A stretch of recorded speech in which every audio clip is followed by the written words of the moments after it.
of Mabalacat, Pampanga with us today. All right. Thank you. Mr. President, I move that we dispense with the reading of the journal of the 49th session Wednesday, February 25, 2026, and consider the same as approved. Any objections? Hearing none, the journal is approved. Mr. President, I move that we proceed with the reference of business. Secretary will proceed with the reference of business. My apologies, Mr. President, so that we can hasten the proceedings. I move to withdraw my motion so that we can proceed already with third reading matters. Oh yes, more importantly, the third reading for today. So, what is this? What is this treaty? I forgot. Yes, Mr. President, I forgot the text message of Attorney Mavic Garcia last night. Naunahin namin yun. Mr. President, I move that we approve on third reading proposed Senate Resolution number 315. I so move, Mr. President. Any objection? Hearing none. The proposed Senate Resolution 315 is to be considered on third reading. The Secretary will read the title of the measure and conduct a roll call vote.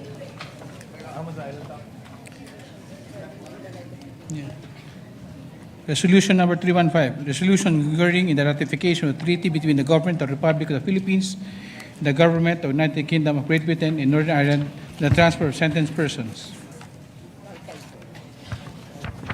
Roll call vote. Honorable Senator Aquino, Senator Cayetano Alan, Senator Cayetano Pia, Senator De La Rosa, Senator Ejercito, Senator Escudero, Senator Estrada, Senator Gatchalian, Senator Go, Senator Hontiveros, Senator Lacson, Senator Lapid, Senator Ligarda, Senator Marcoleta, Senator Marcos, Senator Padilla, Senator Pangilinan, Senator Tulfo Erwin, Senator Tulfo Rafi, Senator Villanueva, Senator Villar Camil, Senator Villar Mark, Senator Subiri, Senate President Soto. Affirmative.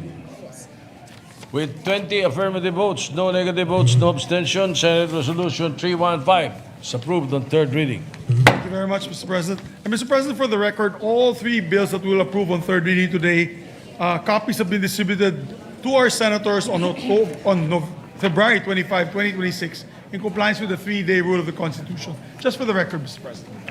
All right. Mr. President, I move that we approve on third reading Senate Bill number 1508. I so move, Mr. President. Any objection? Hearing none, consideration of the measure on third reading is in order. The Secretary will read the title of the measure and conduct a roll call vote. Senate Bill number 1508, an act authorizing the Department of Health to set and approve the bed capacity and service capability of all DOH hospitals. Roll call of members. Senator Aquino, Senator Cayetano Alan, Senator Cayetano Pia, Senator De La Rosa, Senator Ejercito, Senator Escudero, Senator Estrada, Senator Gatchalian, Senator Go, Senator Hontiveros, Senator Lacson, Senator Lapid, Senator Ligarda, Senator Marcoleta, Senator Marcos, Senator Padilla, Senator Pangilinan, Senator Tulfo Erwin, Senator Tulfo Rafi, Senator Villanueva, Senator Villar Camil, Senator Villar Mark, Senator Subiri, Yes. Senate President Soto III. Affirmative. With 20 affirmative votes, no negative votes, no abstention, Senate Bill 1508 is approved on third reading. Thank you very much, Mr. President. Congratulations to the sponsors of the two measures. Next, Mr. President, I move that we approve on third reading Senate Bill number 1823. I so move, Mr. President. Any objection? Hearing none, consideration of 1823 for third reading is in order. The Secretary will read the title of the measure and conduct a roll call vote. Senate Bill number 1823, an act resetting the first regular elections in the Bangsamoro Autonomous Region in Muslim Mindanao, amending for the purpose Section 13, Article 16 of Public Act number 11054 as amended, otherwise known as the Organic Law for the Bangsamoro Autonomous Region in Muslim Mindanao. Roll call of members. Senator Aquino, Senator Cayetano Alan, Senator Cayetano Pia, Senator De La Rosa, Senator Ejercito, Senator Escudero, Senator Estrada, Senator Gatchalian, Senator Go, Senator Hontiveros, Senator Lacson, Senator Lapid, Senator Ligarda, Senator Marcoleta, Senator Marcos, Senator Padilla, Senator Pangilinan, Senator Tulfo Erwin, Senator Tulfo Rafi, Senator Villanueva, Senator Villar Camil, Senator Villar Mark, Senator Subiri, Yes. Senate President Sonny III. Yes. With 21 affirmative votes, no negative votes, no abstentions, Senate Bill 1823 is approved on third reading. Thank you very much, Mr. President. I'd like to also thank our dear colleagues for supporting this measure. It's one step forward to achieving peace and in the Bangsamoro region. Mr. President, a lot of our members wish to give an explanation of their vote. May we recognize Senator Joel Villanueva, Mr. President, for the three Senator. measures they're Senator gonna give. Joel Villanueva is recognized. Thank you very much, Mr. President, Majority Leader. Mr. President, may I just explain briefly my explanation of vote on Senate Bill number 1823. Mr. President, we express our full support for the approval of the said measure, an act resetting the first regular elections in the Bangsamoro Autonomous Region in Muslim Mindanao, amending for the purpose Section 13, Article 16 of Republic Act number 11054, otherwise known as the Organic Law for the Bangsamoro Autonomous Region in Muslim Mindanao. We would likewise commend the sponsor of this measure, our hardworking Majority Leader, Senator Mig Zubiri, for his steadfast leadership and commitment in advancing this very important reform, Mr. President. Ginoong Pangulo, tayo po ay sumusuporta sa isang prosesong sisiguraduhin na ang bawat boto ay tunay na mabibigyang halaga. Naniniwala din po tayo na ang demokrasya ay pinakamatatag kung ang mga pundasyon nito ay matibay at maayos na itatatag. Mr. President, democracy demands preparation. It requires clarity in representation and institutions that are fully equipped to carry out the will of the people. This measure is not about delaying democracy, rather it is about strengthening it. Let us view this reset as a commitment to genuine democracy, one where the people of BARM are able to participate fully, fairly, and confidently in choosing their leaders. Again, Mr. President, we vote yes to this measure. And Mr. President, on the other measure that we voted upon, Senate Bill number 1508, or DOH Hospital Bed Capacity and Service Capability Rationalization Act, we extend our gratitude to our good sponsor, the chairperson of the Committee on Health and Demography, Senator Risa Ontiveros, for ensuring the smooth passage of this timely and much needed measure. By authorizing DOH to determine, set, adjust, and approve the authorized bed capacities and corresponding service capabilities of hospitals under its supervision and control, we take a decisive step toward rationalizing our health system, meaningfully address persistent overcrowding, and strengthen the delivery of quality health services nationwide. Again, Mr. President, we vote yes on this particular measure, and may God bless us all. Thank you, Mr. President. Mr. President, Majority next Leader. to explain their explanation of, give an explanation of vote is nobody else, no one, our distinguished colleague, Mr. President, no one, our distinguished colleague, Senator Robin Hood Padilla, Mr. President. Senator Robin Padilla is recognized. Maraming salamat po, Ginoong Pangulo, at sa ating pinunong mayorya. Ang una pong pagpapaliwanag ay kaugnay po sa Senate Bill number 315. Senate Resolution 315 na ang akin pong mungkahi, Ginoong Pangulo, kaugnay po ito. Hinggil po sa paglilipat ng mga nahatulang bilanggo na aking kino-sponsor kahapon. Ako po ay bumoto ng yes with reservation. Ang aking reservasyon po ay dulot ng isang mungkahi para sa mas maingat at makatarungang pagpapatupad nito. Nauunawaan ko po na masusi ng napagdiskusyonan ang mga detalye ng kasunduan. At batid ko din po na bago magkaroon ng transfer, kinakailangan muna ng pahintulot o consent ng ililipat na bilanggo ng sentencing state o administering state.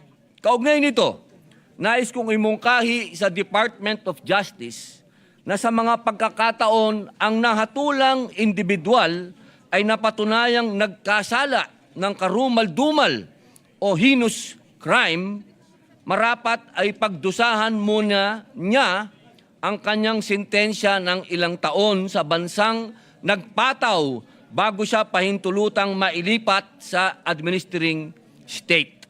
Ito po ay bunga ng aking karanasan sa Muntinlupa, sa Bilibid Prison, dahil marami po doon ng mga foreigner at meron din pong British doon na nakulong dati na pinatay niya yung kanyang kasintahan. At siya po ay nahatulan na makulong ng reclusion perpetua. Sana po ay bago siya pahintulutang mailipat doon sa kanyang bansa ay pagdusahan muna niya yung kanyang krimen doon sa minimum sentence. Huwag naman po kaagad na padadala doon. Alam naman po natin na masyadong ang kanilang kulungan doon sa bansang iyon ay masyadong komportable. Dahil Pilipina po, yung mga ganitong heinous crime, sana magdusa dito. At ganun din po, payag naman akong mailipat doon eh. Yung mga crime ay tinatawag namin sa loob na murder. Kung mga murder lang ang kaso, ibig sabihin yung umorder lang ng umorder, hindi nagbayad, pwede na ho yun ipadala doon. Sa ganitong paraan, ay mabibigyang diin ang paggalang ng soberenya ng sentencing state. Sa bigat ng krimeng ginawa at sa katarungang inaasahan ng mga biktima at ng kanilang mga pamilya. Kasabay nito, nananatiling bukas ang pinto para sa makataong konsiderasyon at rehabilitasyon sa ilalim ng administering state sa tamang panahon. Maraming salamat po. At ang pangalawang pagpapaliwanag po ay patungkol naman po sa Bangsamoro. Sa pagpapaliban at sa ngayon po ay itakda na ang botohan, ang eleksyon sa BARM. Ito po ay aking pong pinasasalamatan ang aming godfather, ang ating pong majority floor leader, Senator Mig Subiri, sapagkat alam niyo po, kami po ay hanga sa kanya, ang kamusliman, ang inyong Bangsamoro ay hanga po sa kanya, bagamat hindi po siya isang Muslim, pero ang kanyang pagmamahal sa amin ay sobra-sobra po. At nung huli po niyang hearing ay nakita namin kung paano niya ipinaglaban na magkaroon po ng mga future leader sa Bangsamoro na hindi tradisyonal. Yung galing naman po talaga doon sa mga matatawag natin na galing po sa mga common na tao na mamuno. Kaya po, tanggapin niyo po ang aming pasasalamat, Senator Mig Subiri. Kami po'y buong puso na nagpapasalamat sa pakikipaglaban niyo po para sa BARM. Mabuhay po kayo. Majority Leader. Thank you, Mr. President. Maraming salamat din po kay Senator Joel Villanueva and of course, Senator Robin Hood Padilla. Aming adopted son ng Mindanao po yan, si Senator Robin Hood Padilla. And hopefully, may pasa din po itong panukala na to sa Kongreso ng third reading and may sabatas na po para kampante po ang ating mga kababayan sa BARM na magkakaroon na po ng halalan. Hindi na po ma-postpone at hindi na po mapagsamantala ang kanilang sitwasyon doon sa BARM. So thank you very much, Mr. President. Mr. President, we have two groups. Of course, winners in the last Southeast Asian Games that we have approved already as resolutions. May I just ask for the indulgence of the body to suspend session so that we can allow them to receive also their copies of the resolutions that we had approved last month, Mr. President. So with that, I move to suspend session for just a minute. All right, yes, hearing no objection, the session is suspended.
So the session is resumed. Thank you very much. Majority Leader.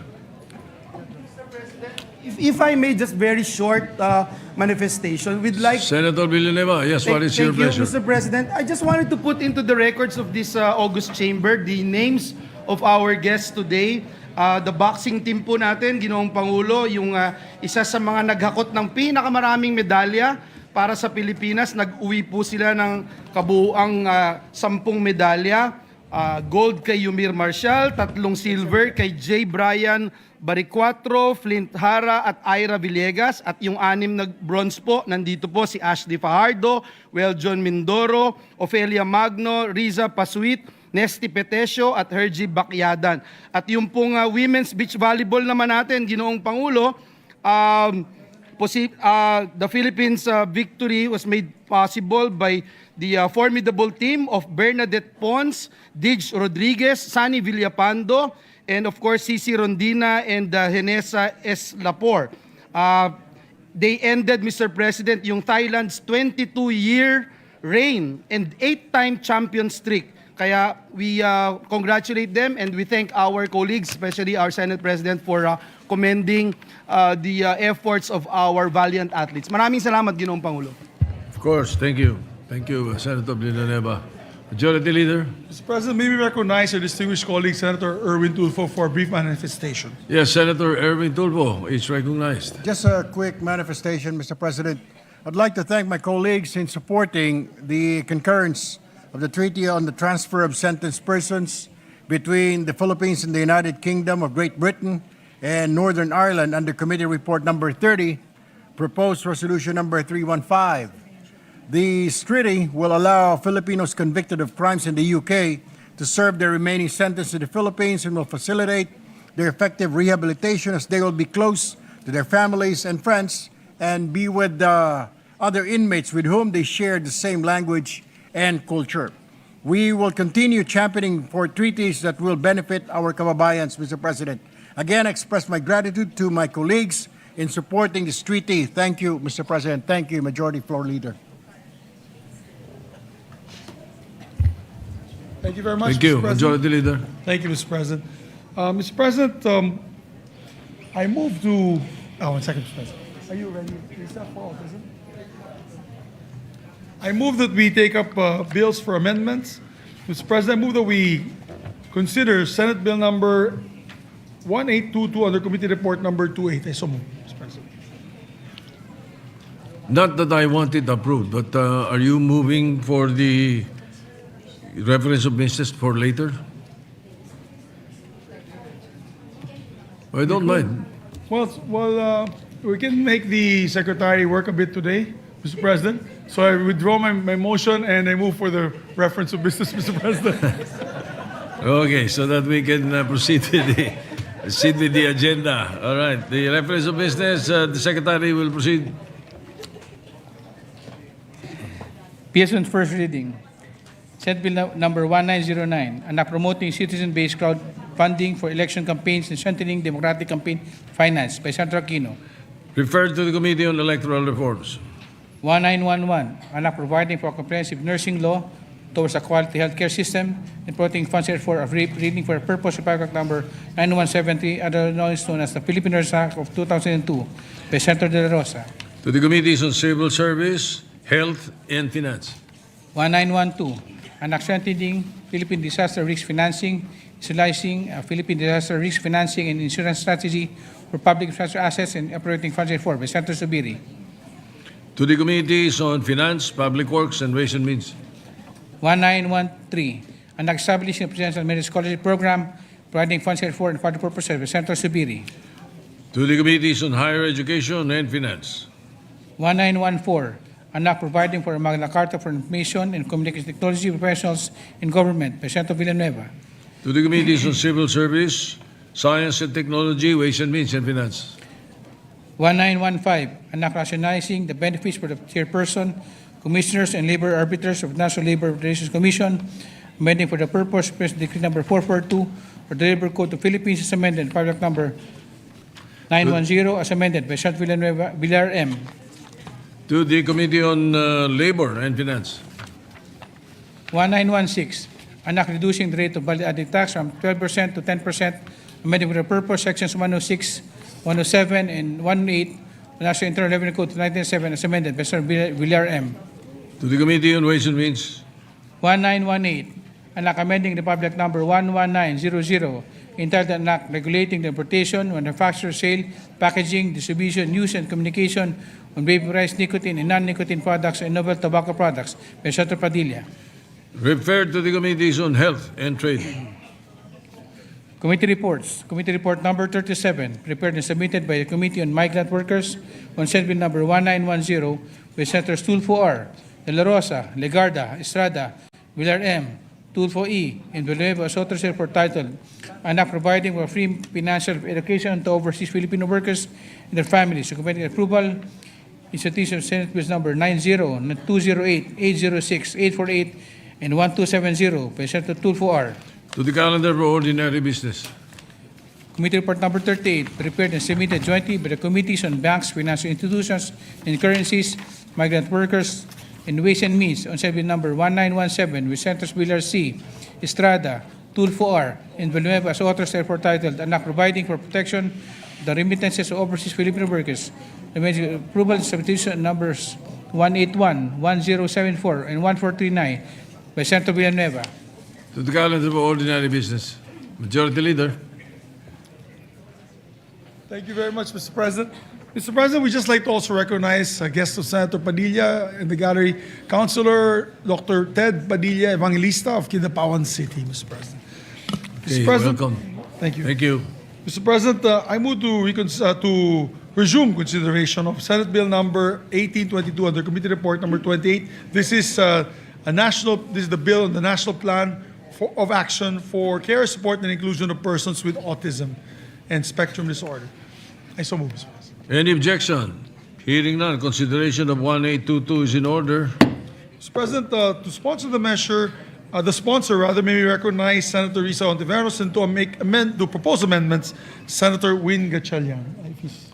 If Senator Win is not here, So the parliamentary status is that we're in the period of amendments. amendments. All right. and I believe some of our colleagues who proposed to amend have already the list given to Senator Risa. So let's just recognize Senator Ontiveros, Mr. President. Senator Risa Ontiveros is recognized. Salamat po, Mr. President.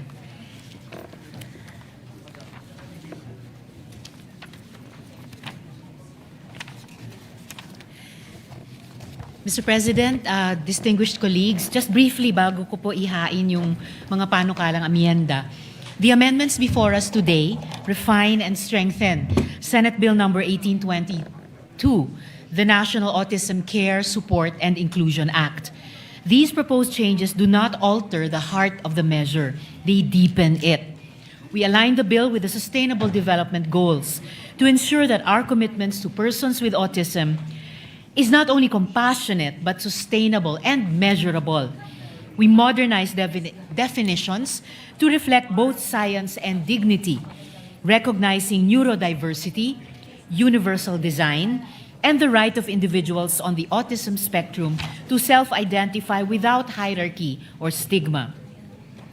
We strengthen the National Plan of Action by requiring measurable targets, baseline service packages, geographic equity, and annual reporting to Congress because inclusion must be accountable. We institutionalize coordination, not only among agencies, but with researchers, professional organizations, civil society, autism self-advocates, and families, ensuring that policymaking is evidence-based and participatory. We reinforce our health system by addressing workforce gaps, expanding PhilHealth coverage, integrating gender-responsive diagnostics, and establishing integrated referral networks. And we strengthen inclusion in education, employment, and community life through concrete mechanisms, not merely aspirational language. Mr. President, I would also like to sincerely thank Senators Pia Cayetano, Sherwin Gatchalian, Joel Villanueva, and Lauren Legarda for their thoughtful and substantive amendments, which have enriched this measure and made it more responsive, more accountable, and more inclusive.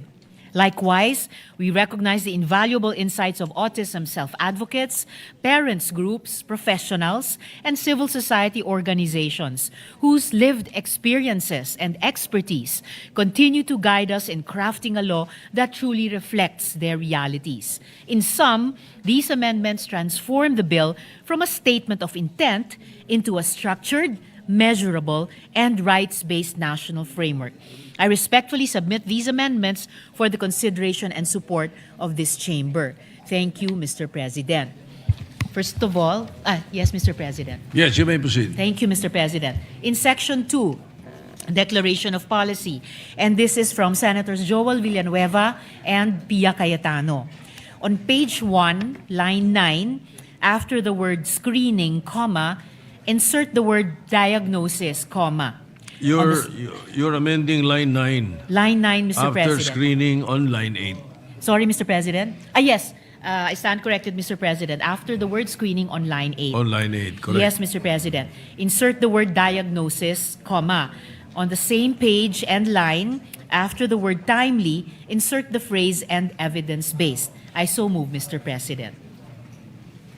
Evidence-based. Anyway, any objection? Hearing none, amendments adopted. Thank you, Mr. President. On page 1, still, line 10, after the word families, insert the following. In accordance with the Sustainable Development Goals, SDGs, for good health, quality education, decent work, and reduced inequalities. These policies, programs, and services shall contribute to sustainable development by building inclusive societies that leave no one behind, ensuring long-term equity, empowerment, and advancement for persons with ASD. I so move, Mr. President. Any objection?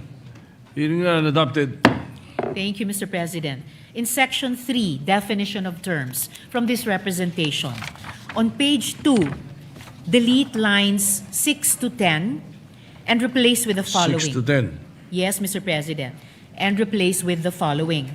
A, autism or autism spectrum disorder, ASD, refers to a neurodevelopmental condition characterized by persistent differences in social communication and interaction, and restricted or repetitive patterns of behavior, interests, or activities as recognized in the Diagnostic and Statistical Manual of Mental Disorders, DSM, and the World Health Organization International Classification of Diseases, ICD-11, where autism spectrum disorder is classified under neurodevelopmental disorders. I so move, Mr. President. Any objection? Hearing none, the amendment is adopted. Thank you, Mr. President. On the same page, line 11, after the abbreviation ASD, insert the following. References in this act to persons with autism spectrum disorder, or autistic persons shall be understood as equivalent and non-hierarchical, and shall not be construed to diminish the dignity, identity, or self-identification of individuals on the autism spectrum. I so move, Mr. President. Any objection? Hearing none, adopted. Thank you, Mr. President. On the same page, between lines 21 and 22, insert a new subsection EF to read as follows. E. Neurodivergent refers to individuals whose neurological development or functioning differs from what is typically expected, including but not limited to persons with autism spectrum disorder and other neurodevelopmental conditions recognized in the Diagnostic and Statistical Manual of Mental Disorders, DSM, or the World Health Organization International Classification of Diseases, ICD-11, for purposes of determining appropriate supports and reasonable accommodations under this Act. I so move, Mr. President. This forms part of Section 3. It forms part of Section 3, Mr. All right. President. Any objection? Hearing none, adopted. Thank you, Mr. President. Letter F, universal Still design. on Section 3. Yes, Letter F, all right. also of Section 3, Mr. Go ahead. President. Universal design refers to the design of products, environments, programs, and services to be usable by all people to the greatest extent possible, without the need for adaptation or specialized design, consistent with internationally recognized disability frameworks and existing Philippine accessibility laws. Universal design may include sensory-inclusive design approaches that accommodate differences in sensory processing, cognition, and regulation, particularly in settings intended for individuals on the autism spectrum. I so move, Mr. President. Any objection? Hearing none, adopted. Thank you, Mr. President. Still in Section 3, definition of terms. This is from Senator Sherwin Gatchalian.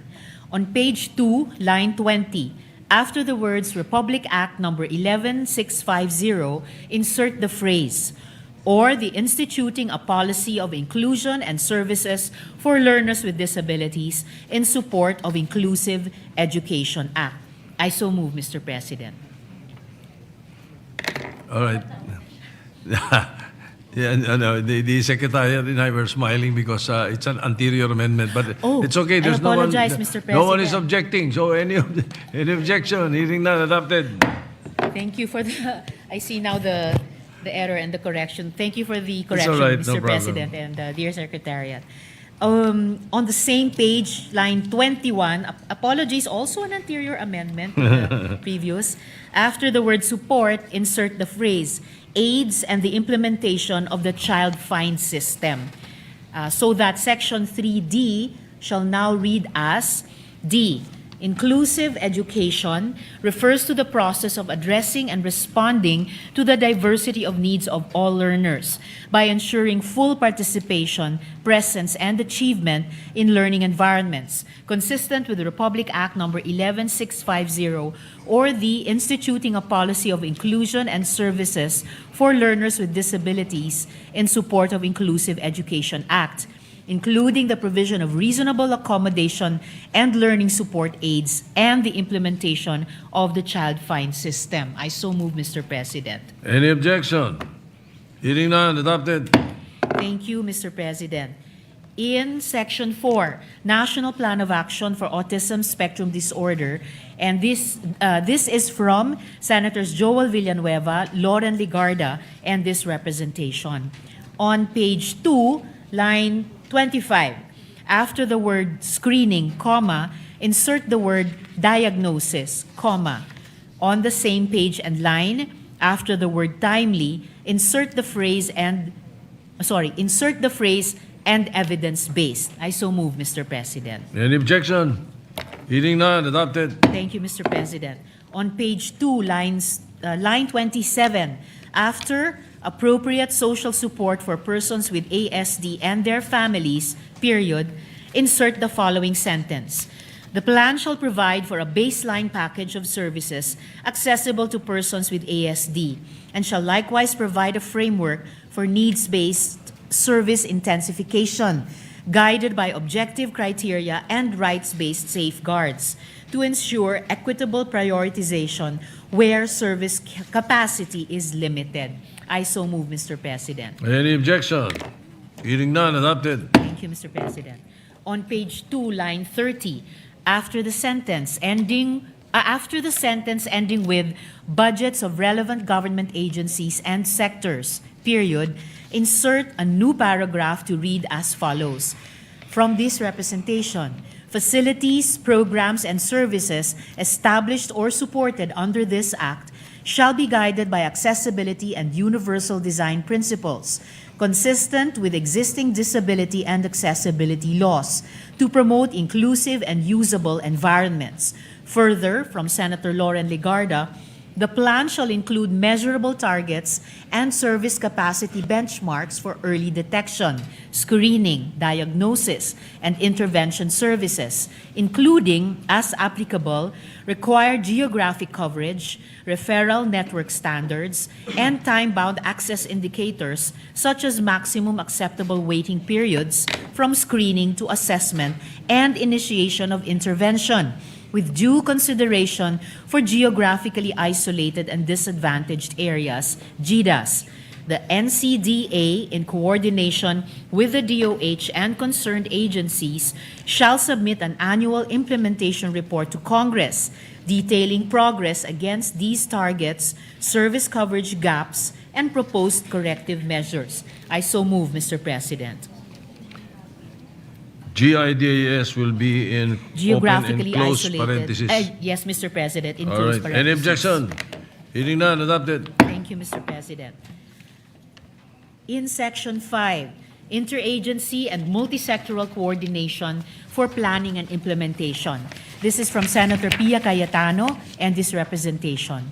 On page 3, line 1, after the word with, insert the Department of Health, in parentheses DOH, Department of Education, in parentheses DepEd, Commission on Higher Education, in parentheses CHED, Technical Education and Skills Development Authority, in parentheses TESDA, Department of Labor and Employment, in parentheses DOLE, Civil Service Commission, in parentheses CSC, Department of the Interior and Local Government, in parentheses DILG, Department of Social Welfare and Development, in parentheses DSWD, other.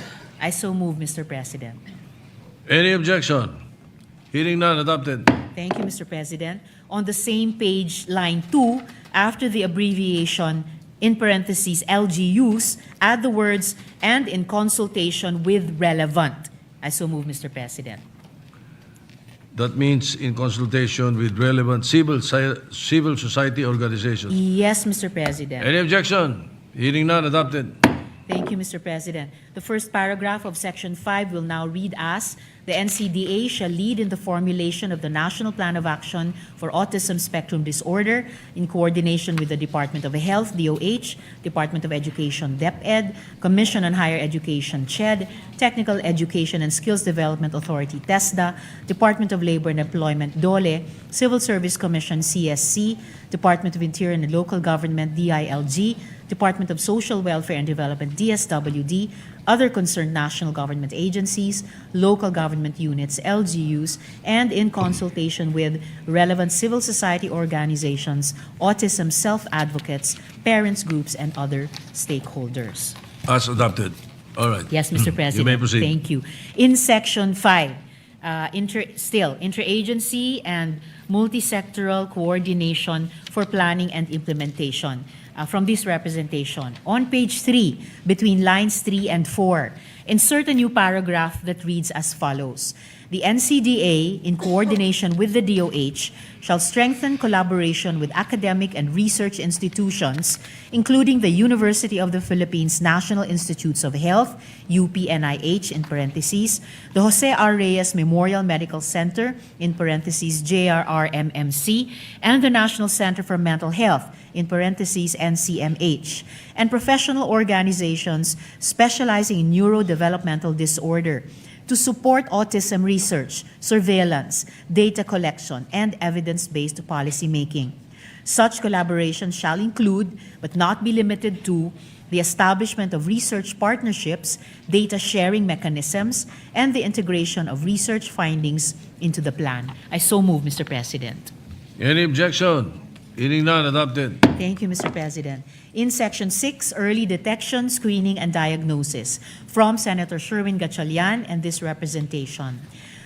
From this representation, on page 3, line 12, after the word protocols, insert comma and the phrase, including approaches that are gender responsive and attentive to sex-based differences in clinical presentation in order to reduce the risk of delayed or misdiagnosis among women and girls. I so move, Mr. President. Any objection? Hearing none, adopted. Thank you, Mr. President. From Senator Gatchalian, on the same page, line 14, after the word professionals, insert comma, and the word specialists. Section 6 shall now read as Section 6, Early Detection, Screening, and Diagnosis. The Department of Health, DOH, shall integrate ASD detection and screening, referral, and diagnostic protocols, including approaches that are gender responsive and attentive to sex-based differences in clinical presentation, in order to reduce the risk of delayed or misdiagnosis among women and girls, into primary health care, maternal and child health programs, and other appropriate health services, and shall develop standard clinical guidelines and training programs for healthcare professionals, specialists, and workers. I so move, Mr. President. Editorial amendment, Yes, you Mr. no President. longer need the comma after specialists, right? Yes. Grammarians debate that, Mr. President, but this representation, specialists of and course, workers. will submit. All right. Any objection? Hearing none, adopted. Thank you, Mr. President. At this point, Mr. President, I will cede the floor to Senator Joel Villanueva to read his proposed amendment. Senator Villanueva is recognized. Thank you very much, Mr. President. Thank you to our dear colleague who's been working double time for this very important measure, Mr. President. Mr. President, before I introduce this amendment in page 3, lines after line 14, Mr. President, may I just put into the records, Mr. President, as we have been talking extensively with the sponsor, with Senators Gatchalian, Senator Pia Cayetano, and the rest of our colleagues here. Mr. President, may we just put into the records of this August Chamber, how many, distinguished sponsor, if we have the numbers, how many development pediatricians do we have in the country? Because I have encountered, Mr. President, in one of the articles that we have got into, Mr. President, that there are only 109 development pediatricians in the country.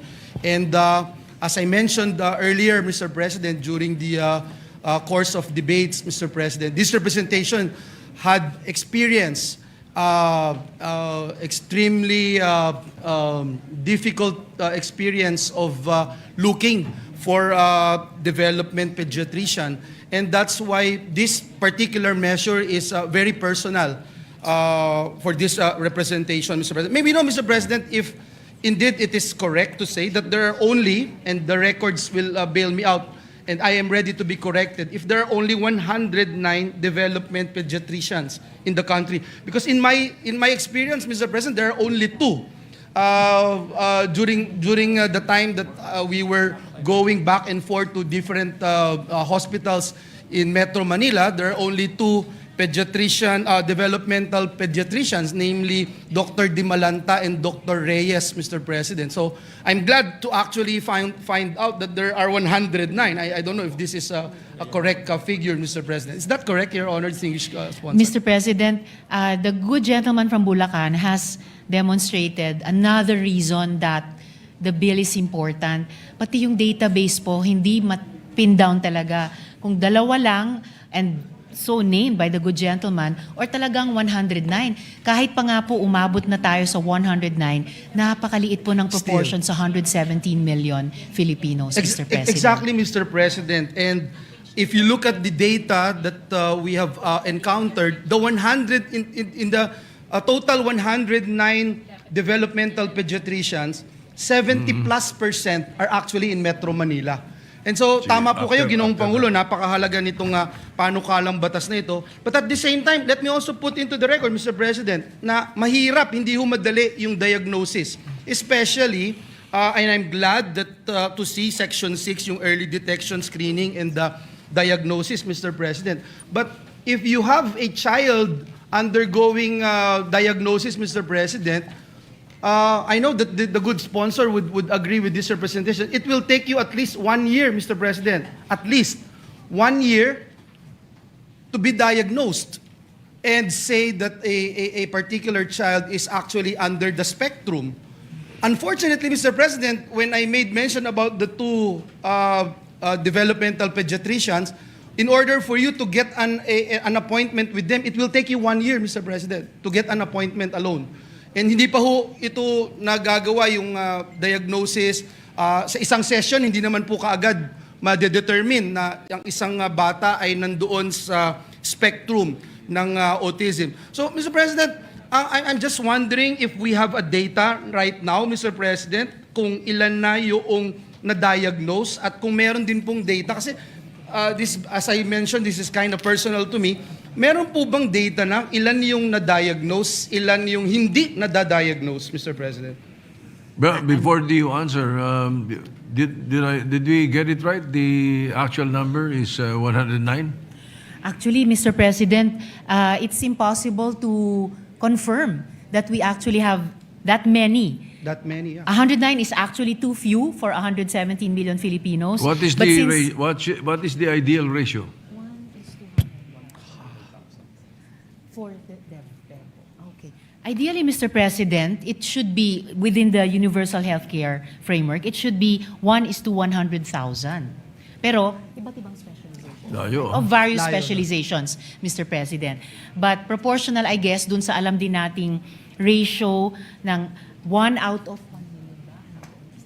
That on the average, 1 out of 1 million Filipinos or citizens of any country could possibly be on the ASD spectrum, Mr. President. Yeah, that's- so go ahead and answer the So original, we are the latter pulling question. up the, yes, Mr. President, I'm just pulling up my data from the earlier,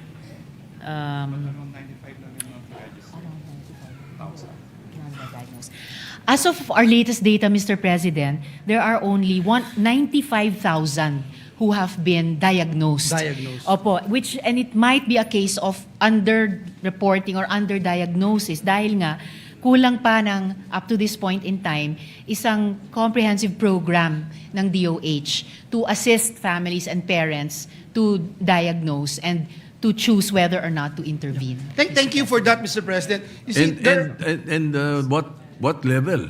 yes, that's what I'm about to ask, hindi, Mr. hindi President. lang basta the number, also And the you're level. only talking, Mr. President, of 90,000, while 95,000, while the numbers don't lie that there are about 1.2, 1.4 million, Mr. President, under this spectrum. We don't know the numbers, Mr. President. That's why this is very important. And the thing that I'd like to raise right now, Mr. President, is to at least figure out how to actually detect and diagnose, Mr. President, yung mga bata na hindi nadadiagnose. I'm not even asking, Mr. President, yung improperly diagnosed, Mr. President. Sinabing hindi nasa spectrum pero nasa spectrum pala. I'm sure we don't have that figures right now unless...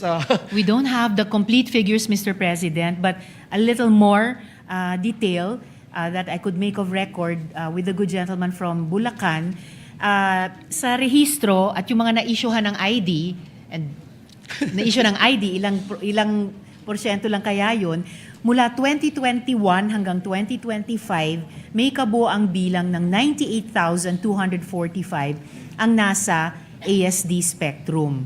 So yun lamang yung exact figure that we have as of the end of last year, Mr. President. At malamang talaga underreported or underdiagnosed itong bilang na ito, Mr. Thank you, President. Mr. President. I'll go to my amendments, Mr. President, and I just wanted to put this on record so that when our friends from DOH and the different agencies of the government will look into this particular measure for our IRR, they would find out why we are debating or discussing these very important issues, Mr. President. Mr. President, with the indulgence of our dear colleague, may I introduce on page 3 after line 14, insert a new section, section 7, to read as follows. Section 7, ASD professionals and specialists to ensure the effective implementation of this act and the delivery of timely, appropriate, and quality healthcare services for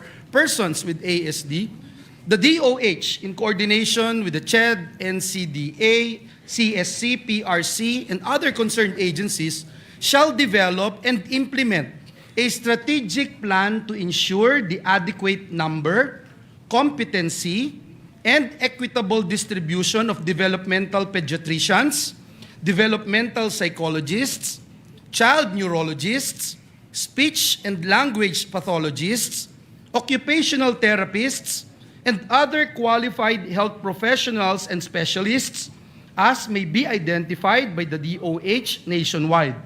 The DOH and CHED shall closely coordinate and effectively implement measures to strengthen education, training, certification, recruitment, and retention programs to address workforce gaps and ensure accessible ASD-related services across all regions. And we will move also to renumber the subsequent sections accordingly if our good sponsor would agree to this representation. What does the sponsor say? Accepted. Before that, Yes, Mr. President. Senator Pia Cayetano is raising her hand. What is the pleasure of Senator Cayetano?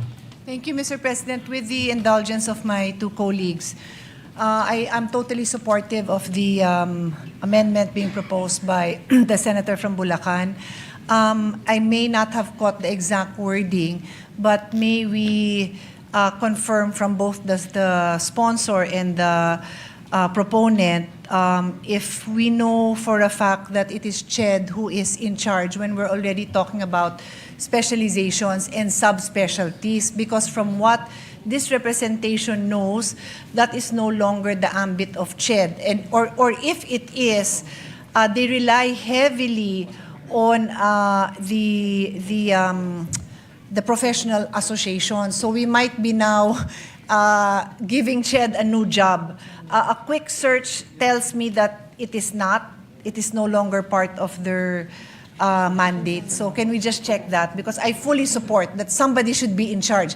This representation, along with the presiding officer, the Senate President, and the proponent, Senator Joel, are the main supporters of the the growth of the medical colleges in this university. So we are one in our goal. But we just want, and maybe that's part of the problem because no one is taking the lead. Nagsusupport nga tayo ng more doctors in medical school, pero itong mga specializations, baka medyo kulang sa direksyon. So 100% in support of this amendment, but let's be clear kung whose job it is, who determines the numbers. Maybe it's even more DOH. And then maybe CHED will be working with the professional organizations. I don't know exactly, but I'd like our honors here to consider this input. Thank you. Thank you very much, Mr. President. And if I may, Mr. President, in the amendment that we are introducing, the good gentle lady from Taguig and Patera, Senator Cayetano, is correct.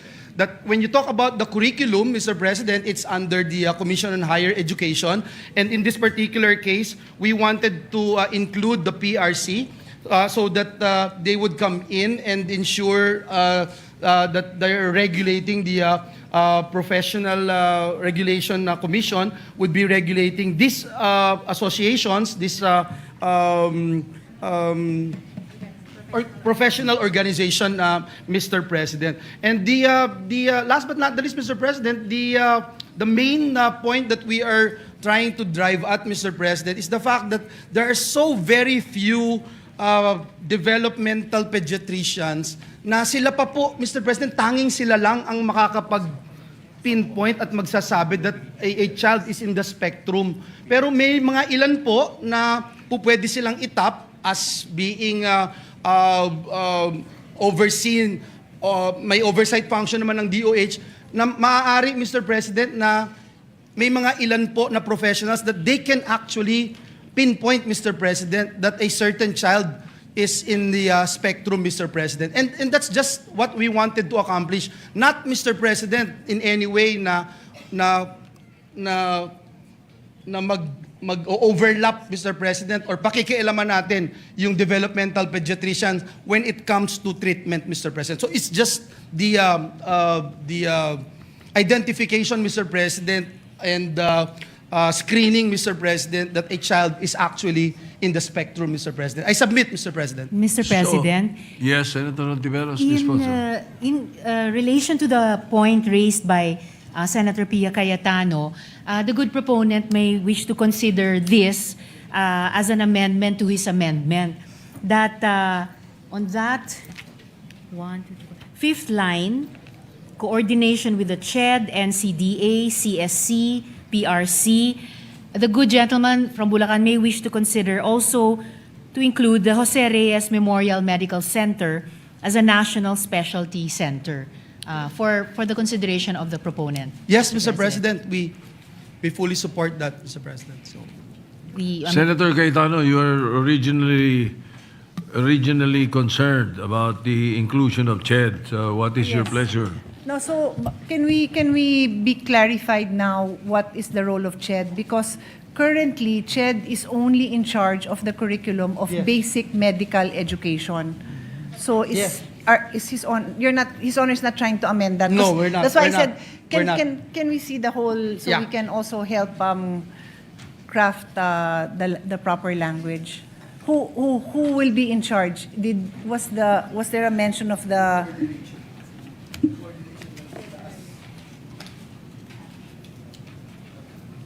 It will just be, Mr. President, in coordination with CHED because they are the ones in charge of the medical curriculum, Mr. President.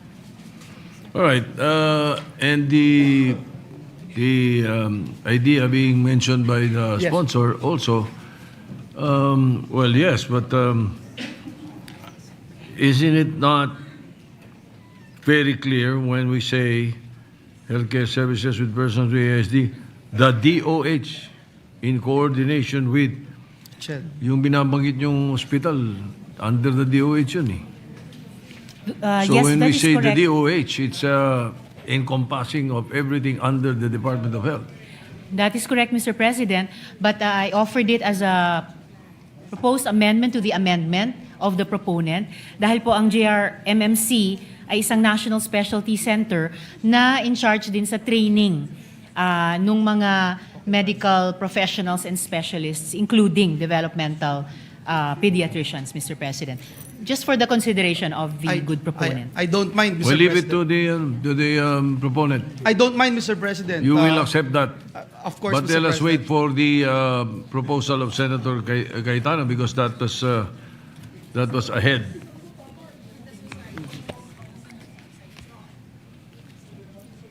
Senator Pia Cayetano. Thank you, Mr. President. It's a long provision, no? So thank you for the copy. I'm okay with it, Mr. President, because basically it's a very general statement that DOH shall develop and implement a strategic plan. So Still. DOH can still work with all of these Yes. other agencies. But I heard that His Honor, or is it Her Honor, that mentioned PRC, because PRC should be involved. Is that the latest amendment? It is part of this amendment. The Okay, so there's a PRC. Professional Regulatory Commission. And then finally, the medical societies, because it is actually the medical societies who make the curriculum.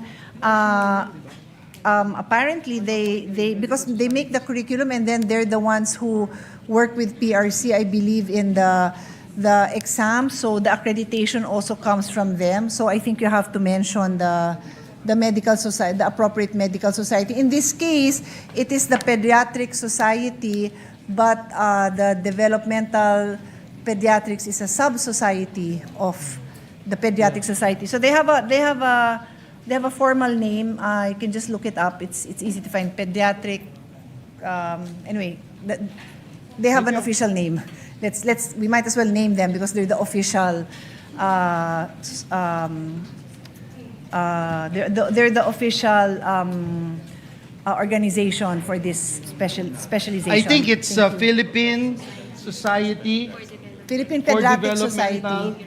and Behavioral Pediatrician. Yeah. But I suggest that you include their mother society because lahat nung kailangan na professionals ng isang autistic child would fall under pediatrics pa rin. So pediatrics, the Philippine Pediatrics Society, I think that's their name, and that subspecialization, subject to style. That's my recommendation, Mr. President. Mr. Philippine President, Pediatric Society. if Yes, I may- Senator Tiberos. If I may offer a formulation to the gentlewoman from Taguigan Pateros and the proponent, they may wish to consider the wording professional organizations specializing in neurodevelopment disorders. Mas okay. Professional organizations specializing in neurodevelopmental disorders, Mr. President. I'm okay with that. Okay ba yun? Professional organizations Para mas specializing. general. Well, it becomes inclusive of almost everybody involved in the medical society. If you're accepting that, I just want to know where you want to place it. After CHED or after PRC? After PRC siguro. Before other concerned agencies? Yes, Mr. President. I think. Huh? So after PRC? Yes. And you're accepting the amendment I am, proposed by Mr. President. Senator Hontiveros, to your amendment that was initiated by Senator Pia Cayetano. Accepted, Mr. President. Accepted? Wholeheartedly. One more, Senator Pia Cayetano. Go ahead.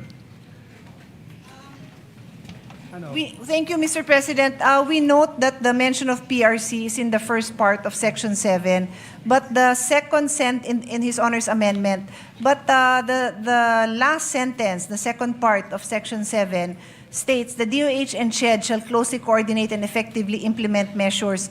We believe that PRC should also be here in this enumeration, DOH and CHED in coordination with PRC. So that is my amendment, Mr. President. Because to take note that what is being mentioned here is the effective implementation of education, training, certification. Yes. Wait, let's take this one by one. But it's one amendment, Mr. President, so I have to mention it here. Yes, I know. But let us finish off the first amendment. Will you be acceptable to that proposal? Yes, Mr. President. Okay na, yung original, no? Yes. Yes. Yes. After, what's After that? the PRC, Mr. President. After PRC. All right, so let's deal with that. Any objection? Adopted. But we continue with the amendment because Senator Pia Cayetano, what line? Ano bang, wala pa yatang line to, Mr. Last President. sentence. It's an amendment. Last sentence. The last sentence that starts with the DOH and DOH. CHED. Uh-huh. So I think I will phrase my amendment this way. After the word CHED, insert the phrase in coordination with PRC. Uh-huh. In coordination with PRC. Or PRC. All right. The What does DOH. the proponent of the amendment say? Subject to style, yes, Mr. Subject President. to style. What does the sponsor say? Accepted, Mr. President. Accepted. Any objection? Hearing none, adopted. But, in total, subject to style. Yes. You move to Yes. amend. Yes, Mr. President. I so move, Mr. President. All right. As amended, subject to style. Any objection? Hearing none, adopted. Yes, You- Mr. President. you may proceed. Last but not the least, Mr. President, and again, this is very fruitful, Mr. President, as our friends from the different government agencies will look into this matter. In Section 7, now renumbered as Section 8 on health and intervention services, may we introduce, Mr. President, on page 3, delete lines 15 to 19 and replace it with the following paragraph. Health and intervention services.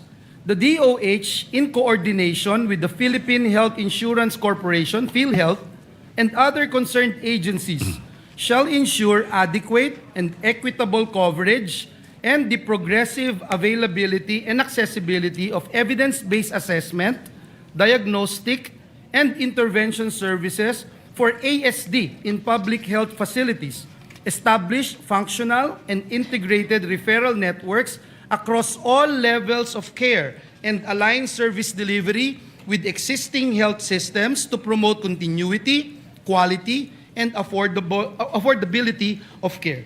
I submit, Mr. President. What does the sponsor say? Accepted, Mr. President. Any objection? Hearing none, adopted. Approved. Thank you, Mr. President. And just to put on record, Mr. President, we wanted to make sure na may periodic review po yung pong assessment ng ating PhilHealth dun po sa mga benepisyong binibigay sa kanila.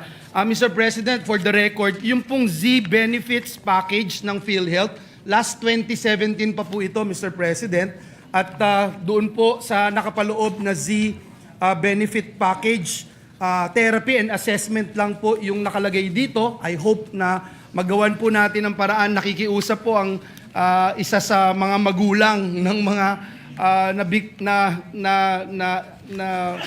pasok po dito sa autism spectrum, Mr. President. In fact, Mr. President, if you think about it, Senator Pia and I are talking about it a while ago, kung kasama ba talaga sa Z benefits package ng PhilHealth itong mga kababayan po natin na nasa autism spectrum. And ang sagot naman po ay kasama po. But let me also put that on record. And that the good sponsor, Senator Ontiveros, is nodding her head. Nakasama po talaga, Mr. President. But unfortunately, Mr. President, napakababa po ng coverage nito, Mr. President. If I'm not mistaken, sa isang therapy, for example, occupational therapy, hanggang 3,000 to 5,000 lang po ang coverage, Mr. President. Imagine nyo, Mr. President, yung therapy na kailangan ng isang bata ay panghabang buhay po yan, Mr. President. It's really not easy, Mr. President. At napakahalaga po na ang PhilHealth ay maging proactive dito sa mga bagay na ito at ma-provide po nila ng ASD services under the Z Benefits Package itong mga kababayan natin na tinatayang 1 out of 100 Filipino, Mr. President. Yun ho yung ilan sa mga articles na na-encounter natin. Maraming salamat, And Ginoong Mr. Pangulo, at muli sa ating distinguished sponsor. Salamat Alright. din, good gentleman from Bulacan. Just to make of record also, the value ng PhilHealth benefit package para sa mga persons with autism or nasa autism spectrum disorder is actually at 7,500 pesos. I'm sorry, how much? Napakababa rin, 7,500 lang po. At talagang it's dwarfed by, naalala ko yung statistic na ibinigay nung interpellation ni Senator J.V. Ejercito na maaring umabot sa 100,000 no, ang kabuuang gastos sa isang buong taon. So, what's 7,500 compared to that, Mr. President? Kailangan Maraming talaga salamat po, itaas. Ginoong Pangulo. Maraming salamat. All right, but I understand that you have a proposed amendment to this effect. Yes, Mr. President, it's actually the next one. You may proceed. Thank you, Mr. President. In a new Section 9, PhilHealth coverage and benefit package for persons with autism spectrum disorder. This is consolidating and harmonizing proposed amendments from Senators Lauren Legarda, Sherwin Gatchalian, Joel Villanueva, and this representation. On page 3, after line 19, insert a new Section 9 that reads as follows. Section 9, PhilHealth coverage and benefit packages. Persons with autism spectrum disorder, in parentheses ASD, shall be recognized as persons with disability for purposes of access to benefits and privileges under existing laws, including Republic Act No. 11-22-8 and other applicable statutes. The DOH, the NCDA, PhilHealth, and the LGUs shall establish and implement mechanisms to facilitate the registration of persons with ASD in the DOH Philippine Registry of Persons with Disability, in parentheses PRPWD, and ensure the timely issuance of disability identification cards subject to existing rules and safeguards. PhilHealth, in coordination with the DOH and the NCDA, shall develop, enhance, and periodically review benefit packages responsive to ASD-related health, rehabilitation, habilitation, and intervention needs, including appropriate inpatient and outpatient coverage, consistent with Republic Act No. 11-22-3 or the Universal Healthcare Act. Pending such development or enhancement, persons with ASD shall continue to avail of existing PhilHealth benefits and packages and renumber the subsequent sections accordingly. I so move, Mr. President. Any objection? Hearing none, the amendment is approved and adopted. Thank you, Mr. President. In Section 8, renumbered as Section 10, Inclusive and Appropriate Education, from Senator Sherwin Gatchalian. On page 3, line 24, after the word support, insert the word AIDS. I so move, Mr. President. And learning support aids. AIDS, Learning Mr. support President. aids. Yes, It's Mr. part of the phrase. Yes, Mr. President. All right, any objection? Hearing none, adopted. Thank you, Mr. President. In Section 9, renumbered as Section 11, Employment and Livelihood, from this representation. On page 3, line 30, after the words disability laws, insert comma and the phrase, including the promotion of reasonable accommodations for neurodivergent individuals in the workplace, consistent with prevailing labor, disability, and occupational health standards. I so move, Mr. President. Any objection? Hearing none, adopted. Thank you, Mr. President. I yield the floor at this point to the good gentleman from Pampanga and Tarlac to propose his amendments, Mr. President. Senator Dante Marcoleta is recognized. Thank you, Mr. President. Mr. President, Section 12 of the proposed measure provides for the prohibited acts, which reads as follows.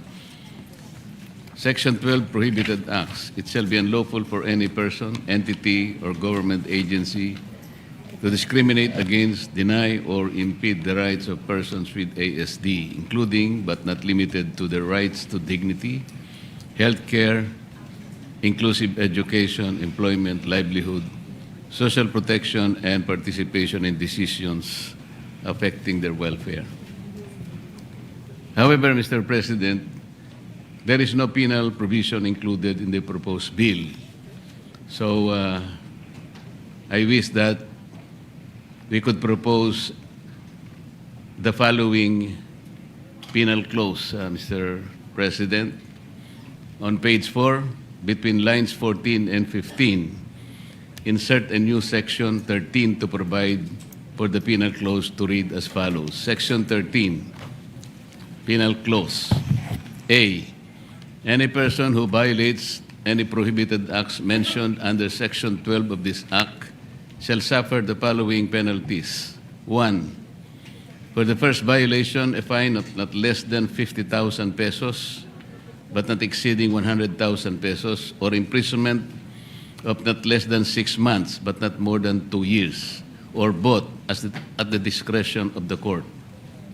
And 2, for any subject violation, a fine of not less, or for any subsequent violation, a fine of not less than 100,000 pesos, but not exceeding 200,000 pesos, or imprisonment for less than 2 years, but not more than 6 years, or both at the discretion of the court.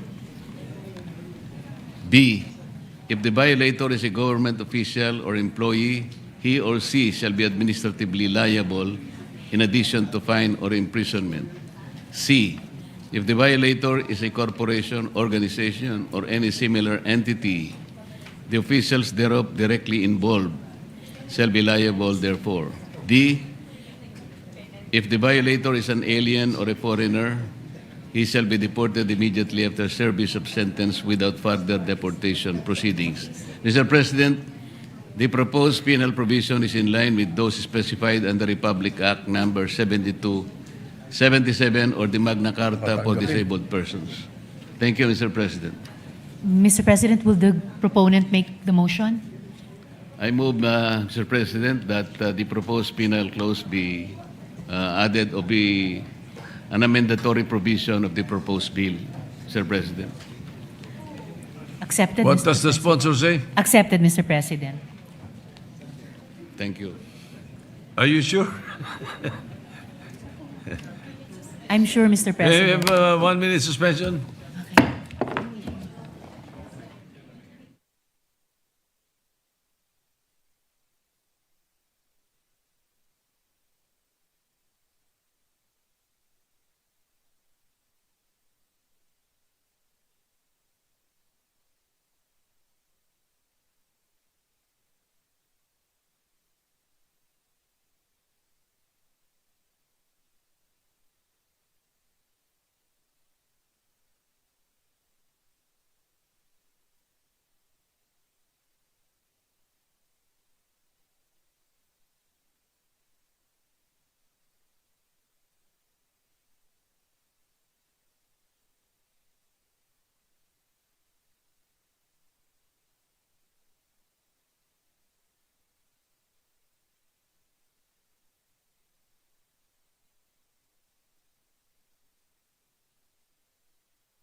The session is resumed.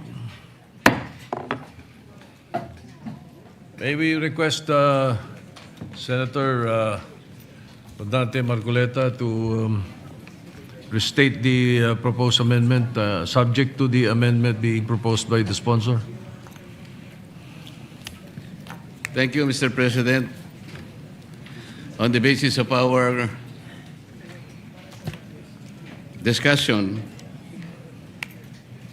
this representation is of the opinion that we should remove the imprisonment aspect, just the civil aspect of the penal clause that is being proposed for amendment, Mr. President. And retain the fines that Yes, you have Mr. proposed. President.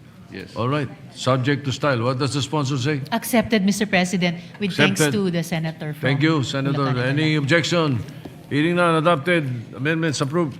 Thank you very much, Mr. President.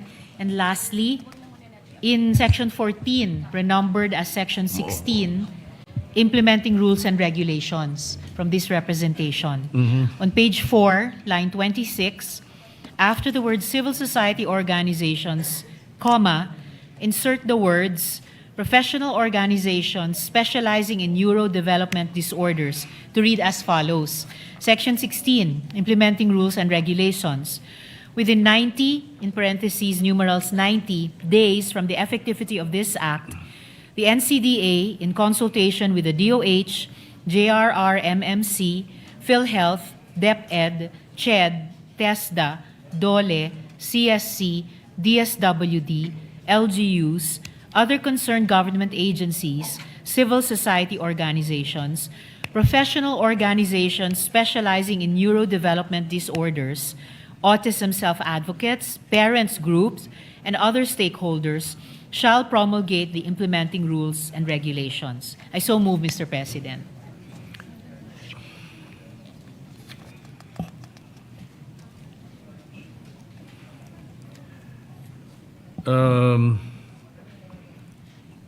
I seldom do this, but I think you should. Well, if you believe that this will be strong enough, my experience is oras na nag-IRR tayo at hindi natin specify dito, pinakikialaman eh ng mga mag-IRR eh. I submit to the advice of the good Senate President.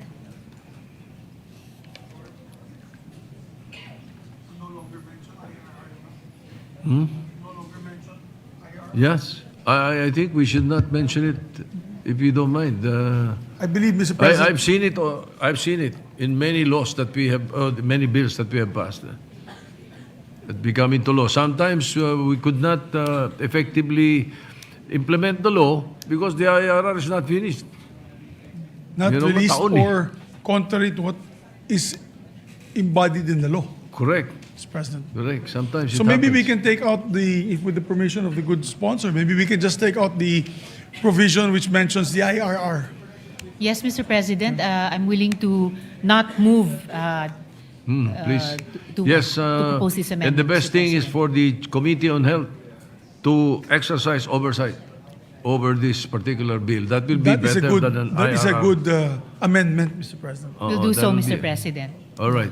Thank No you. more, Thank you, Ben. no further amendments, Mr. No President. further amendments, Majority Leader. I think it will be ideal for us to have a clean copy before we approve on second reading. I'll just move because to of the close, many- Mr. President, I'd move to close the period of amendments. If Yes. All the right. body will agree. Mr. President, with the permission of the body, I move to close the period of amendments. Any objection? Hearing none. Period of amendments closed. Thank you, Mr. President. We move to suspend consideration of the measure and wait for the clean copy of the bill. All right. Hearing no objection, the consideration of 1822 is suspended. We would also like Thank you, to Mr. make, President. with the permission of the author, Senator Marcoleta would like to also be made co-author of the measure, Mr. President. So for the record. Senator Marcoleta is Yes, Mr. President. made a co-author of the measure. Thank you, Mr. President. Go ahead. Thank you. It's now suspended. Therefore, we move to the next item of the agenda, Mr. President.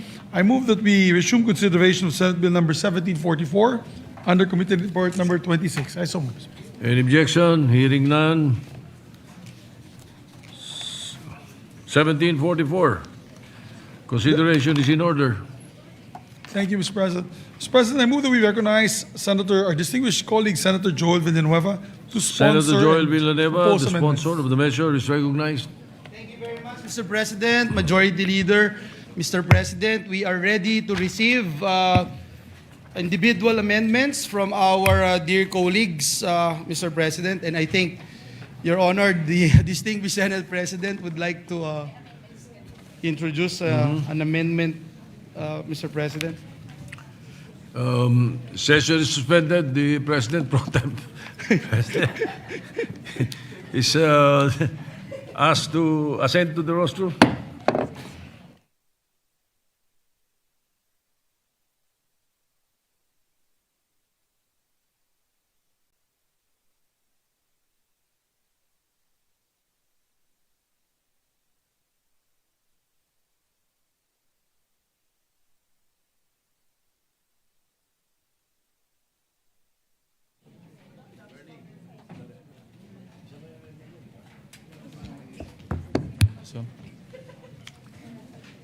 Session is resumed. Thank you, Mr. President. We are ready to receive proposed amendments from our dear colleagues. May we yield the floor to our good Senate President, Mr. President. To introduce his amendments, the Senate President is recognized.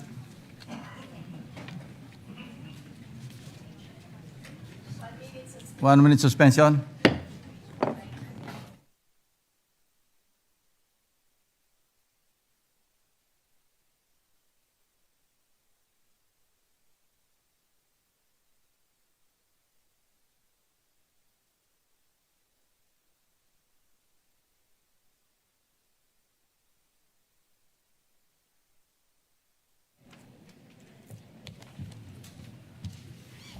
We are ready to resume, Mr. President. Session is resumed. Thank you. Will the distinguished gentleman from Bulacan favor us by receiving some of the proposed amendments? We will... Most definitely, Mr. President, will be honored to hear the wisdom of our good Senate President, Mr. President. If there are no anterior amendments, I'd like to propose an amendment on page 4, line 17. Yes, Mr. President, there are no amendments from page 1 to 3. So we proceed with the page 4. Line Yes. 17, if not... Line I'm not 17, mistaken. Thank you. the letter D. Letter D. I propose that we replace it with not state any detail about the debt except the fact of its existence necessary for any lawful purpose without disclosing the terms of the contract of loan. We accept, Mr. President. In objection, amendment is approved. On page 6, line 26, to continue, Mr. Page President, 6. and somehow... Mr. President, may I introduce, I think Senator Marcoleta is introducing an amendment on page 5, Yes, Mr. sir. President. Yeah, no problem.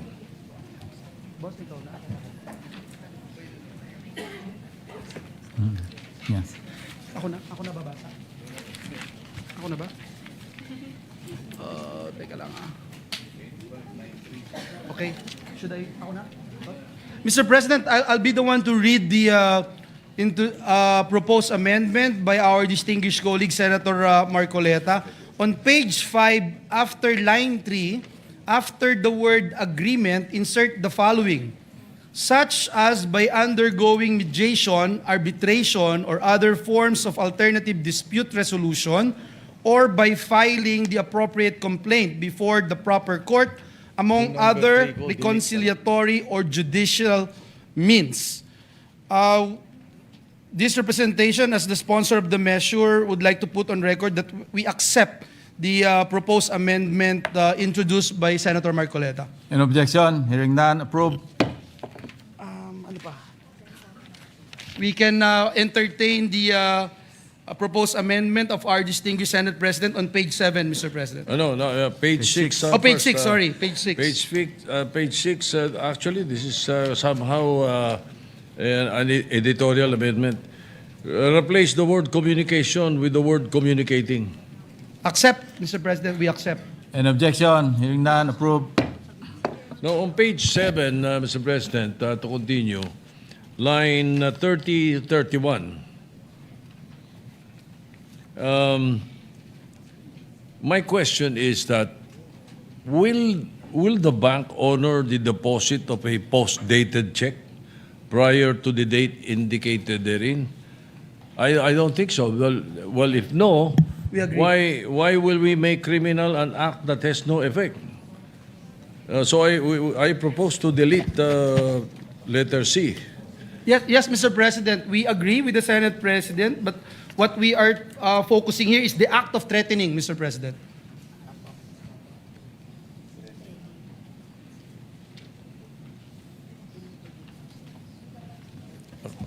May counter sila.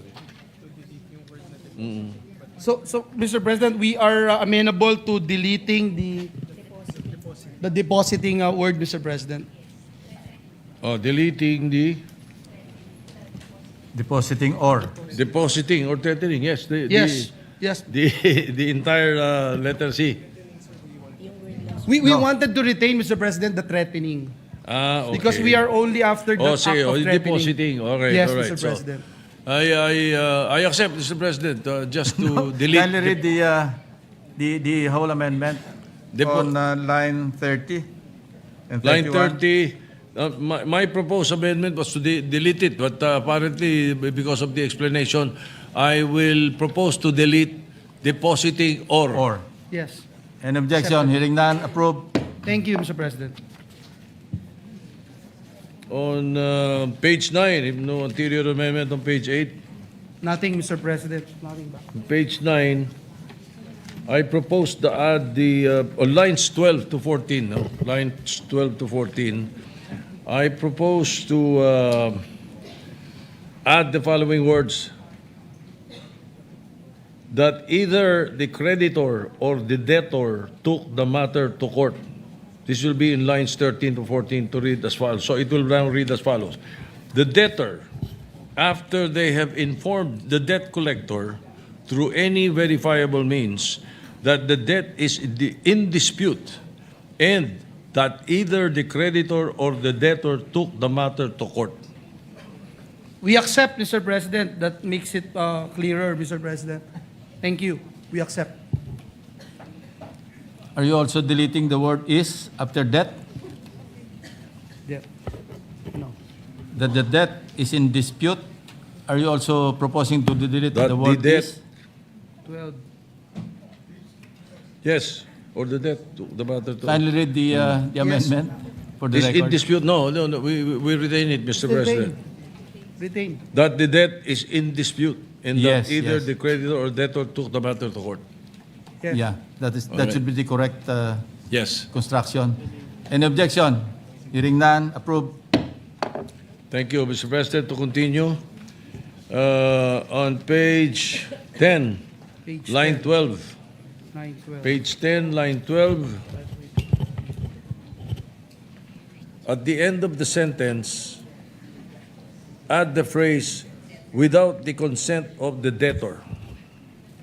We accept, Mr. President. Any objection? Hearing none, approve. Thank you, Mr. President. Thank you, Mr. Sponsor.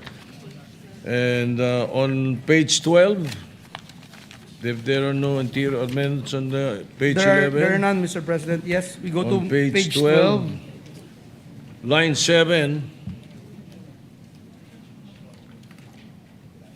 9, 7.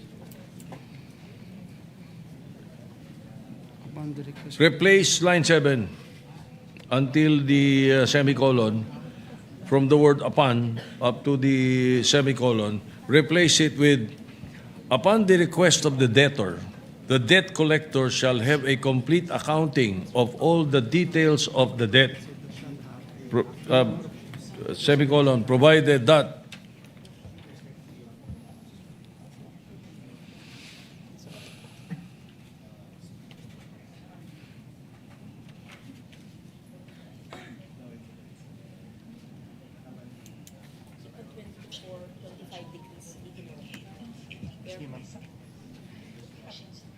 If I may, Mr. President, instead of have A, can we, if the proponent would agree to delete have A and instead shall provide, Mr. President, if that's amenable to the distinguished Senate President. Shall have, you will, you want to use shall provide. Shall provide, Mr. President. I have no objection, Mr. President. I accept, I adopt. Thank you, Mr. President. In objection, hearing none, approved. Thank you. And again, to continue, page 14, Page line 27. 14. Yes, page 14. Line 27. Line 27. After the word department, insert the words with actual human agents and not merely machines or bots. We accept, Mr. President. Comma. In objection, hearing none, approved. Thank you, Mr. President. And finally, on page 15, after section 22, Ano pang isa? Page 27. after the separability clause, add a new section to read as follows. I believe Good. Senator Mr. Gatchalian has an President, amendment sorry, on page there is 14. Page 14, Senator Gatchalian. Yes, I'm sorry. yes, we have a Page 15. Go ahead. There is yes, a material amendment. thank you, Mr. President. On page, this is from Senator Sherwin Gatchalian. On page 14, line 27, change the word who to which. We accept, Mr. President. In objection, hearing none, approved. Which shall be responsible. Okay. All right. Thank you, Mr. President. Mr. President, there's another one anterior, Mr. President, on page 15, between lines 2 and 3, from Senator Sherwin Gatchalian, insert the following paragraph. The section shall have a dedicated complaints desk to address violations of this act. The section shall act on complaints received through its complaints desk within 5 working days from receipt thereof. Failure of the responsible public official or employee to act on any complaint within the prescribed period shall constitute simple neglect of duty, subject to the filing of the appropriate administrative action based on prevailing Civil Service Commission rules and regulations, provided that in cases where the cause of delay is due to force majeure or other analogous circumstances, the prescribed period mandated herein shall be suspended and appropriate adjustments shall be made, provided further that in such cases of justifiable delay, the responsible public official or employee shall notify the complainant of the reason for the delay and the adjusted period to act on the complaint. We accept the proposed amendment of Senator Gatchalian, Mr. In President. objection, hearing none, approved. Another one, Mr. President, from Senator Gatchalian on page 15, between lines 2 and 3, insert a new section, section 20, which shall read as follows. Section 20, Information and Education Campaign. The section shall conduct a continuing information and education campaign to inform the general public of their rights under this act. The section shall inform, SEC, shall inform financial consumers of how to identify abusive, deceptive, and unfair debt collection practices and how to avail of rights such as requests for issuance of receipts, requests for accounting, use of loan cost calculator, and available redress mechanisms. We accept the proposed amendment by Senator Gatchalian, Mr. In President. objection, hearing none, approved. We yield the floor to our dear Senate President. Thank you, Mr. President, Mr. Sponsor. On page 15, Your Honor, after section 22, add a new section to read as follows. Good faith requirement. The protections under this act shall only apply to debtors who invoke them in good faith and shall not be available to those who invoke such protections for the purposes of evading payment of the obligation. We accept, Mr. President, as this is very important to, again, emphasize na ang utang ay isang obligasyon, Mr. President. We accept. In objection, hearing none, approved. And renumber the succeeding sections, Mr. President. So renumbered. I'm done. Thank you very much. Thank you. Your Honor, thank you, Mr. Thank President. you, Mr. Senate President. Mr. President, one last or two more? One last proposed amendment from our dear colleague, Senator Gatchalian. On page 15, line 20, delete the words at least 2 national papers and replace it with in a newspaper. So the sentence shall now read as follows. This act shall take effect 15 days after its publication in the official gazette or in a newspaper of general circulation. We accept, Mr. President. Any objection, hearing none, approved. Mr. President, we just would like to make a short manifestation, just a clarification on why our proposed measures does not contain an IRR provision. The committee envisioned the bill to be implemented at face value. That is why we made the provisions as clear as possible. We note that the crafting of the IRR usually causes delay in the implementation of our laws. So, Mr. President, in doing so, we will ensure that the measure will not remain dormant after passage. It reinforces legislative intent and prevents undue delay in delivering protection to financial consumers. And furthermore, Section 16 of the proposed bill already authorizes the SEC to issue the necessary rules and regulations for the implementation of the provisions of this act, including the imposition of reasonable administrative penalties for violations thereof. Marami pong salamat, Ginoong Pangulo and dear colleagues. Thank you, Senator Villanueva. Majority Leader.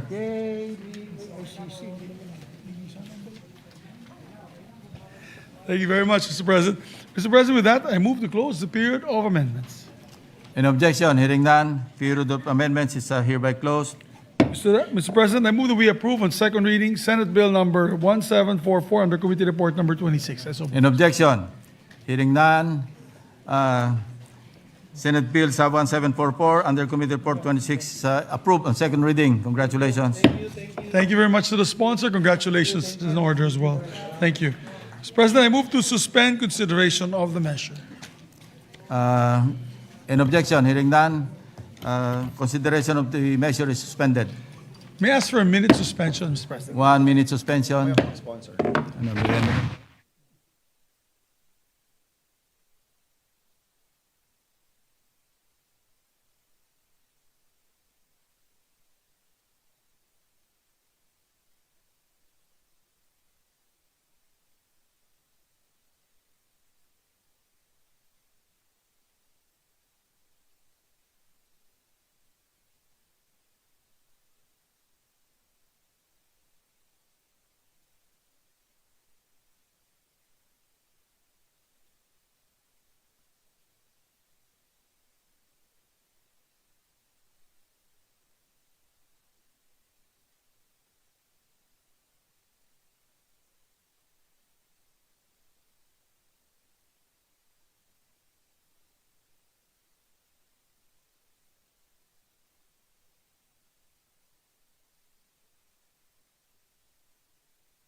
Session resumed. Thank you very much, Mr. President. Our distinguished colleague, our Senate President pro tempore, would like to be recognized to avail of the privilege hour. May we recognize our distinguished colleague, Senator Panfilo Lacson. The President pro temp, Senator Ping Lacson, is recognized. Thank you, Mr. President. Mr. President, distinguished colleagues, I rise today on a matter of personal and collective privilege. As chairman of the Senate Blue Ribbon Committee, I have been subject of criticisms for not scheduling the 18 ex-military personnel who faced the media in an organized press conference at the historic Club Filipino on the eve of the 40th EDSA People Power Revolution to be called and testify before your committee on accountability of public officers and investigations. During the said press conference last February 24, these 18 individuals made claims on their supposed knowledge as former security personnel of one of the key personalities in the flood control scandal, former Congressman Saldico. To be clear, while every imputation of a crime warrants our attention, none deserves our blind deference. In the same manner that everyone has a right to be heard, it is not a license to mislead. Hence, while I reserve judgment on the merits of the testimonies, I am duty-bound to raise questions of logic and, at the very least, basic mathematics. These are not intended to disparage the testimonies of the said individuals, but rather ensure that proper evaluation of the credibility and reliability of both the source or sources of the information and the information itself adhere to rational and logical standards of believability before we take appropriate action. Siguradong bibigyang kulay na naman ng mga trolls ang mga tanong na ito. Pero isipin na lang natin kung magagamit ang mga nasabing aligasyon bilang instrumento ng propaganda o anumang motibo, hindi ba dapat ay logical at mathematically possible man lamang ang mga akusasyon? If only for argument's sake, Mr. President, let us accept the statement of Attorney Levy Baligod last weekend that the 805 billion pesos in kickbacks did not come solely from flood control project appropriations, contrary to what was initially reported. Let us consider the available variables that must inform our analysis, Mr. President.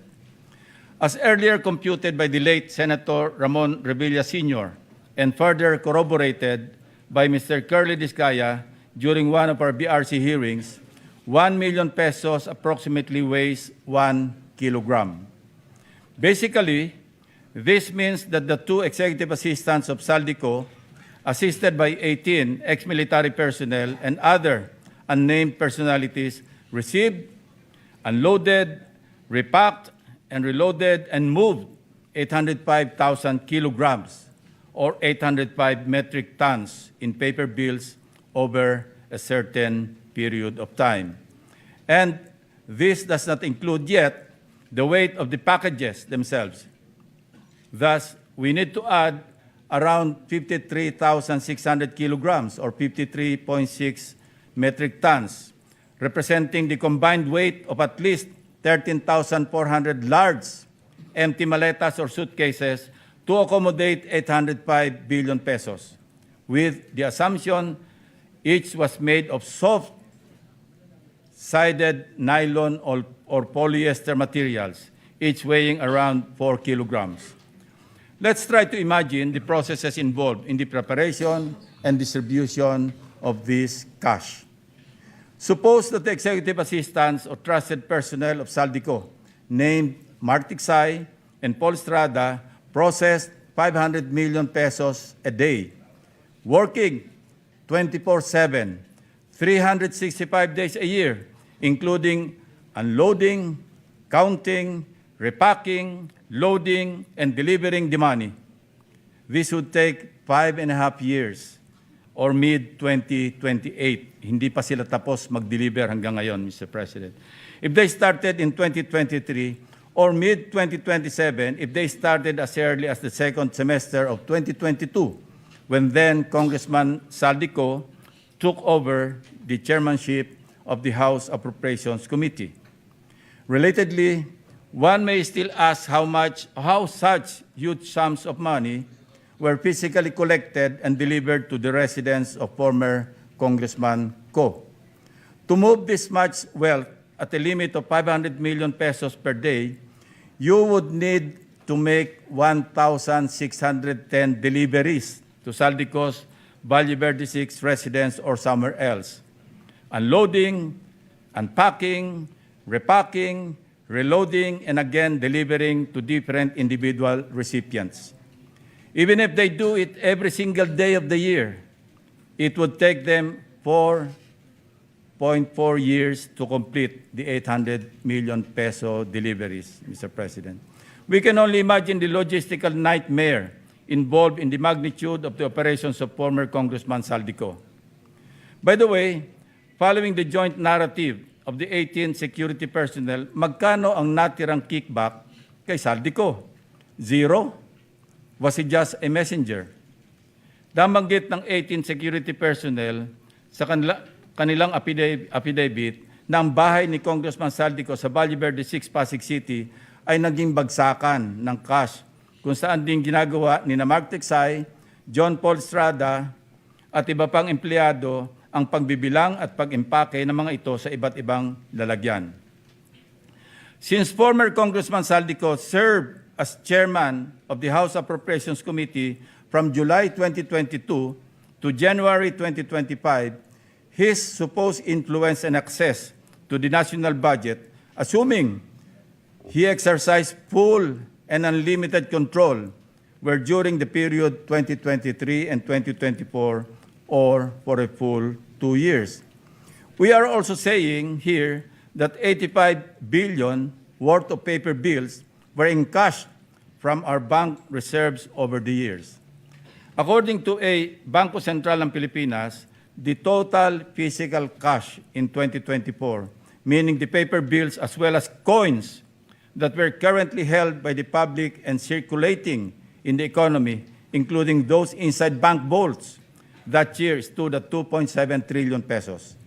That would mean that 400 billion or half of the 805 billion out of the 2.7 trillion pesos of physical cash of 114 Filipinos passed through a single individual, equivalent to around 15% of the total physical cash, both in circulation and those kept in all the bank vaults.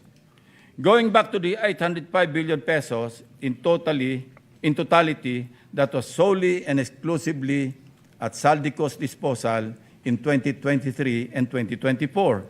If we were to believe the 18 ex-soldiers, then those accumulated over the same period by personalities who are now facing plunder and other cases, like the former DPWH officials, Roberto Bernardo, Henry Alcantara, Bryce Hernandez, etc., contractors, etc., must be factored in to compute the aggregate total of absconded monies from the 2023 to 2024 GAAs. I raise this question to ensure that the testimonies withstand established facts and logic before we even invite them to testify before the Senate Blue Ribbon Committee. Pray tell, Mr. President, if their statements appear to be demonstratively false and physically impossible to accomplish, wouldn't convening a hearing effectively validate and dignify this information? That is my question. Thank you, Mr. President. Majority Leader. I cannot answer the questions. No, I Sounds asked the impossible. good gentleman, Chairman of the Blue Ribbon Committee, if he would like to wish it to refer to his committee, but we'll just put it, refer it to the Committee on Rules, Mr. President, for the meantime. Referred to the Committee on Rules. Thank you, Mr. President. Mr. President, to proceed, we also have another distinguished gentleman who would like to avail of the privilege hour, particularly on the issue of the OFWs, because of the war that is happening now in the Middle East. May we recognize our distinguished colleague, the chairman of the Committee on Foreign Relations, no other than Senator Erwin Tulfo. Senator Erwin Tulfo is recognized. Thank you, Mr. President. Thank you, Majority Floor Leader. Mr. President, distinguished colleagues, I rise on a matter of urgent national and international concern. The escalating hostilities between the United States of America, Israel, and Iran, and its serious implications on global peace, regional stability, and Philippine national interests. Last Saturday, February 28, 2026, according to news reports, the United States and Israel launched coordinated strikes under what has been reported as Operation Epic Fury and Operation Roaring Lion. Reports indicate that Iran's Supreme Leader Ayatollah Ali Khamenei and other senior figures were killed. Iran responded with airstrikes not only against Israel, but also against U.S. bases and facilities across the Gulf region, including Bahrain, Qatar, Kuwait, and the United Arab Emirates. Civilian infrastructure, including major airports such as Dubai International Airport, have reportedly been affected. The recent exchange of direct military strikes marks a dangerous turning point in an already volatile region. Civilian lives have been lost, airports have been closed, oil markets have trembled. The international community watches with apprehension as regional tensions threaten to spiral beyond control.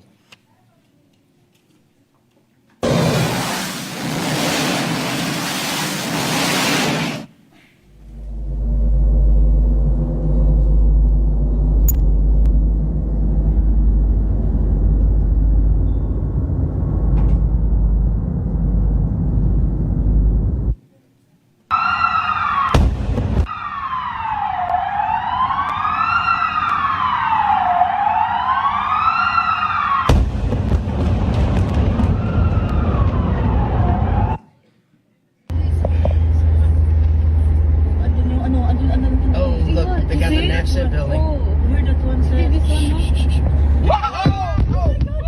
Oh my god, oh my god, oh my god, oh my god! Okay, all right. Mr. President, while this conflict unfolds thousands of miles from our shores, its consequences are not distant. First, the safety of overseas Filipinos. Isang Pilipina caregiver po ang naiulat na namatay sa Tel Aviv, si Mary Ann Velasquez de Vera ng Pangasinan. Isa lang po si Mary Ann sa libu-libong kababayan natin na naninirahan at nagtatrabaho sa Israel, Bahrain, Qatar, Kuwait at UAE. Their protection and safety are not optional, Mr. President. It is our constitutional and moral duty. Mr. President, dear colleagues, we must ensure that evacuation and repatriation protocols are ready, adequately funded, and fully coordinated with host governments. No Filipino must be left behind. No Filipino must be unaccounted for. Second, energy security and economic stability. A significant portion of the world's oil supply passes through the Strait of Hormuz. Any disruption in the corridor could lead to spikes in global oil prices. Ang epekto nito ay tiyak na ramdam ng bawat pamilyang Pilipino. Pagtaas po ng presyo ng gasolina, pagtaas ng pamasahe, pagtaas ng mga bilihin, at panibagong pasanin sa gitna ng patuloy na hamon ng ekonomiya. Kaya kinakailangan na nating tiyakin na may malinaw na plano ang pamahalaan upang protektahan ang ating ekonomiya laban sa panlabas na krisis mula sa sapat na reserbang enerhiya hanggang sa maagap na price monitoring at market intervention. Third, the integrity in international law and the rules-based order. The Philippines has consistently anchored its foreign policy on peaceful settlement of disputes, adherence to international law, and respect for sovereignty. Yes, the Philippines maintains long-standing alliances, yet we are equally guided by our Constitution to pursue an independent foreign policy, rooted in national interests founded on peace, diplomacy, and order. Escalation and unilateral military actions, regardless of the actor, strain the very international system that protects smaller states like ours. At this point, Mr. President, it is not for this chamber to inflame rhetoric in a distant battlefield, but it is our duty to affirm what must remain constant: the protection of Filipino lives, the preservation of economic stability, the primacy of diplomacy over destruction, and the urgent call for de-escalation. Accordingly, this representation, Mr. President, filed Senate Resolution 322, respectfully calling upon the appropriate committees, including the Committee on Foreign Relations, Committee on Migrant Workers, and Committee on Energy, among others, to conduct an inquiry in aid of legislation to assess contingency measures to mitigate potential impacts on the ongoing armed conflict. We must keep the welfare of Filipinos worldwide at the forefront of our national response.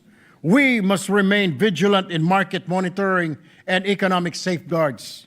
And we must support diplomatic efforts through multilateral engagements and regional cooperation aimed at restoring stability. In moments such as this, we pray that prudence, restraint, and wisdom guide the decision of nations. May reason rise above rage. May diplomacy triumph over destruction. Thank you, Mr. President. Thank you, Senator Tulfo. Senator Bamakino is recognized. Maraming salamat, Mr. President. Would the gentleman yield to a few questions? Yes. Unang-una po, Mr. President, we support the Chairperson on Foreign Affairs with this move to have a hearing para mapag-usapan ang mga iba't ibang kailangan gawin, no, para matulungan po natin yung mga kababayan natin.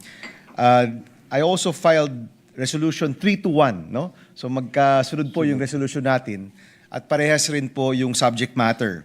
Yung resolution po natin is calling for urgent measures to ensure the safety, protection, and repatriation readiness of overseas Filipino workers and Filipino nationals in countries affected by the February 28, 2026 United States-Israel strike on Iran and the subsequent region-wide military responses. No? Magkahintulad po, no, yung mga napag-usapan po ng resolution natin, pero nais ko lang pong detalyehin. No? So unang-una, Mr. President, kapag sinabi nating repatriation, tama po ba, Mr. President, ibig sabihin nun, yung mga nais umuwi ay mabibigyan ng chance ang umuwi, Mr. President? Tama po yun, Ginoong Pangulo, good gentleman from Tarlac. Ang ibig pong sabihin noon ay voluntary po pag sinabing repatriation kasi may mga levels po. May alert level 3, voluntary, at alert level 4 ay mandatory repatriation. Ngayon po, Mr. President, we're on alert level 2, right? Alert level 2 po sa panayam ko or pakikipag-usap ko po kay DFA Secretary Tess Lazaro. Ang alert level 2 po ay doon sa mga GCC o Gulf Cooperation Council o yung mga bansa tulad ng UAE, Qatar, Kuwait at Oman ang nasa alert level 2, habang alert level 3 naman po ay sa Israel at Syria. At ang alam ko po ay alert level 3 pa rin po doon naman para sa mga kababayan natin na naninirahan sa Iran. And Mr. President, pag umabot na yan ng alert level 4, kailangan na pong umuwi. Papauwi na yung mga OFW natin. Yun po ay mandatory repatriation na po yun. Ibig sabihin, kukontakin na po sila ng ating mga embahada, ng ating pong OWA, para sila po ay mag-report o pumunta sa isang lugar kung saan po sila ay pipick upin at dadalhin po sa safe na lugar. Ang problema po ngayon ng ating pamahalaan at hindi lang po tayo kundi ibang mga bansa ay hindi mailabas ang mga iba't ibang lahi kasi nga po sarado ang airspace, wala pong mga eroplano, wala pong mga flight at ang tanging pamamaraan lamang po na pwede silang ilikas ay sa pamamagitan po ng land transport o di kaya paggamit po ng mga barko sa dagat. Mr. President, meron po bang pondo ang OWA, is it OWA or DMW, Department of Migrant Workers, para po sa repatriation ng mga kababayan po natin? Meron po, actually, nung sa BICAM po, na-anticipate na po natin and si Chair Sherwin, tinaasan po natin ng 800 million po ang pondo po ng DMW Office of the Secretary at ang Action Fund po ng OWA ay dinagdagan po natin ng 500 million. Kaya umabot po ito sa 1.3 billion. Samantalang sa DFA naman po para sa repatriation ay 1 billion pesos. Mr. President, tama po ba higit 2 milyong kababayan ang meron tayo sa Middle East? Tama po yun. Yun po yung ating mga overseas Filipino workers. Mr. President, maybe in the hearing, Mr. President, kung wala po tayong sagot ngayon, gusto rin ho nating malaman yung pondong nakalaan ay kung mag-a-avail ng repatriation services ang ating mga kababayan, kung ilan po sa kanila yung posibleng makakuha ng tulong na makauwi. No, I don't know, Mr. President, kung kakayanin, syempre 2 million, napakalaki po ng 2 million. And alam na naman ho natin, di naman lahat ho ay nagdedesisyon na umuwi. Pero maganda pong malaman, Mr. President, kung ilan kaya yung kayang ma-accommodate. Kasi kung kulang po, magandang madagdagan po yung pondo para kung mag-escalate nga po ito, meron pong paraan yung mga kababayan po natin na makauwi ng libre at matiwasay. Kaya nga po sa ngayon, ang payo po ng ating mga embahada sa mga kababayan natin sa mga lugar kung saan ngayon ay may kaguluhan sa Middle East ay stay put at mag-ingat. Ang isa pa hong problema kasi, bagamat kahit na gusto po ng mga kababayan natin na umuwi, ang mga OFWs, lalo na po dyan sa mga lugar na UAE, Qatar, Kuwait, tuloy-tuloy po ang pasok. Ayon naman po sa DMW. So, obligado po yung mga kababayan natin na pumasok pa rin. Opo. Pero may mga nagpahiwatig na rin po na gusto pong umuwi, lalo na po yung mga na-trap na mga kababayan natin na mga galing po sa Europe sa bakasyon, nandyan po sa Dubai ngayon. Meron din po yata tayo ilang mga pilgrims dyan po sa Israel na nagpahiwatig pong umuwi.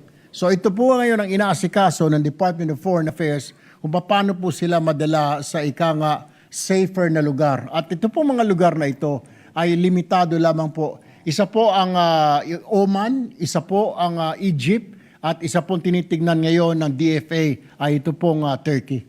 Mr. President, no, napaka-komprehensibo po ng inyong binigay na mga datos.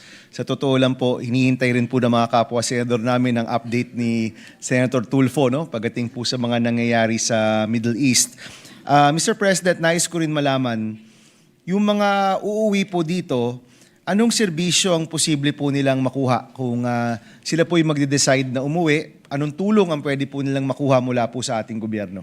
May mga pondo po ang DMW para po sa mga kababayan natin po na umuwi. I believe nasa 15,000 hanggang 25,000 po ang initial. Nakaantabay din po dyan ang Department of Labor and Employment po natin. May mga pondo rin po. Tutulong din po dyan, yung Department of Social Welfare and Development. Pag may mga krisis pong ganito, ang ginagawa po ng Malacanang, nung ako po ay DSWD Secretary pa, ay pinagsasama-sama po yung mga ahensya na yan to form like a task force para tumulong po sa mga kababayan natin na mga umuwi galing sa overseas para mabigyan ng financial assistance yung mga umuwi galing sa ibang bansa. So tama, Mr. President, no, magsisimula yan sa safety ng mga kababayan natin doon kung nasaan sila ngayon. No? Matulungan natin sila na maging secure at safe sa abot ng mga kaya. Kung umabot ito sa Alert Level 4 or nais nang umuwi, may tulong na umuwi dito. That's the repatriation services, of course, subject to airspace being open again. Pag uwi po dito, dapat may serbisyong maibibigay. Alam ko, Mr. President, na itong nangyayari ngayon sa Middle East ay unprecedented talaga, tsaka may potential po talagang lumaki. No? So I will support you, Mr. President. Pag nag-hearing na po tayo, magandang malaman mula sa mga ahensya, magkanong nakalaan, handa ba sila, at higit sa lahat, sapat na ba ito sa magnitude, no, ng posibleng mangyari po at posibleng maging outcome nitong mga nangyayaring kaguluhan po sa Middle East. Because Mr. President, habang sabi nga nila, yung pagsisisi nasa huli, habang may konti pang oras, maganda Mr. President na magtulungan tayo para masigurado na nandyan yung pondo, handa yung gobyerno, at yung mga kababayan nating mga ngailangang umuwi ay makakakuha po ng sapat na tulong. We want to see, Mr. President, the scale of which our services are funded and can be provided, at makumpara po yon sa mga estimate ng mga uuwi po dito mga kababayan po natin, Mr. President. Madagdag ko lamang po, Ginoong Pangulo, bago pa man po sumiklab itong digmaan na ito dyan po sa gitnang silangan, ay minomonitor na po ito ng Department of Foreign Affairs. Ayon po yan kay Secretary Tess Lazaro. Few weeks ago po yan, may anticipation po na baka mag-back down po yung negotiation, yung pag-uusap po between ng US at Iran. Ang pinag-uusapan po nila ay alisin po yung nuclear armaments po o production ng bansang Iran, na hindi po pumayag yung isa, yung Iran po. Kaya yun ho naging problema, binomba po ito, inuna na po ng Israel. So mayroon pong anticipation, at nung Sabado nga po ng alas 11 ng gabi, dahil nagsimula po ang pambobomba umaga ng Sabado, our time, pagdating po alas 11 ng gabi ay nagkaroon po ng Zoom meeting ang DFA, kasama po ang DMW at ang mga iba't ibang embahada natin sa lugar, kasama po ang labor attaché para pag-usapan po ang contingency plan. Matagal na pong nakalatag ang contingency plan ng ating pamahalaan. Siguro po halos 3 linggo bago po nagkagulo ay nailatag na po yan, at yung mga ruta na kanila pong dadaanan. Na-anticipate na rin po ng DFA na isasara po ang mga airspace sa mga lugar na ito. Kaya nga po ang option lamang ngayon ay through land or sea para mailabas po sila, at yung mga bansa na nabanggit natin tulad po ng Turkey, Oman at saka Egypt, ang siya pa lamang po ay safe haven para sa mga kababayan natin na magsilikas mula sa digmaan. Mr. President, we thank you for your leadership and your chairmanship. Maraming salamat, Mr. Chairman. And Mr. President, we look forward to the hearing that will be held with regard to this subject. Maraming salamat po. Thank you. Majority Leader. Mr. President, before I refer the committee, the good gentleman, just manifestations from our colleagues. One from Senator Rafi Tulfo, the other also from Senator Risa Ontiveros. May we recognize the two. Who goes Two of our first? colleagues. Senator Rapi Tulfo is recognized. Would it be ladies first? Senator Rafi Tulfo first, Mr. President. On the same topic muna, then I'll refer you later sa speech. Thank you. Mr. President, I would like to associate myself with the privileged speech of Senator Erwin Tulfo. As chairperson of the Senate Committee on Migrant Workers, I'm closely monitoring the escalating tensions in the Middle East. Excuse me. Luba po akong nababahala, lalo na tumigit kumulang nasa 2.44 million overseas Philippine workers ang nandun ngayon. Nakakalungkot din pong ibalita, Mr. President, na may isa pong OFW caregiver, siya po ay si Mary Ann Velasquez de Vera ng Basista, Pangasinan, ang nasawi sa Israel habang sinusubukan niyang iligtas ang kanyang alaga sa gitna ng kaguluhan sa nasabing riyon. Since yesterday, I've been in close coordination with the Department of Migrant Workers, Department of Foreign Affairs, Armed Forces of the Philippines, and airline companies to ensure that all necessary contingency measures are fully operational. The Overseas Workers Welfare Administration, or OWA, assured us that adequate assistance funds are readily available for emergency evacuation, temporary shelter, medical needs, and financial support for affected workers. While we are hopeful that diplomatic efforts will prevent further escalation, I call on our OFW to remain vigilant, stay in constant communication with the nearest Philippine diplomatic post, and strictly follow local advisories and safety protocols. As the chairperson of the Senate Committee on Migrant Workers, I guarantee the public, particularly the OFWs, that we are ready to exercise the committee oversight functions to ensure that no Filipino is left behind. And before I end my speech, Mr. President, isa po sa dapat pagtuunan din natin pansin, and which I'm doing right now, ay hindi lamang mga OFW kundi lubos na maapektuhan din ang ating mga kababayan, particular ng transport group kapag nag-escalate ng problema. Of course, almost automatically natataas po yung presyo ng mga langis. So pag tumaas po yung mga presyo ng langis, then of course directly affected yung transport group natin. And I came to know na wala raw palang subsidy budget ang ating pamahalaan for them for this year. So saan tayo kukuha ng pangsuporta sa ating special sa mga fisher folks at sa mga nasa agribusiness, nasa agricultural sector. So that is something na kailangan din pagtuunan ng pansin. And then sa katanungan ni Senator Bam Aquino kanina, so what's going to happen to the OFWs na babalik ng bansa? So that's why I'm filing I filed the OFW reintegration bill that will address doon sa question ni Senator Bam na pagdating nila rito, ano ang pwede nilang maasahan. At doon sa bill na yun, sinasagot lahat. That's all, Mr. President. Maraming salamat. Thank you, Senator Rapi.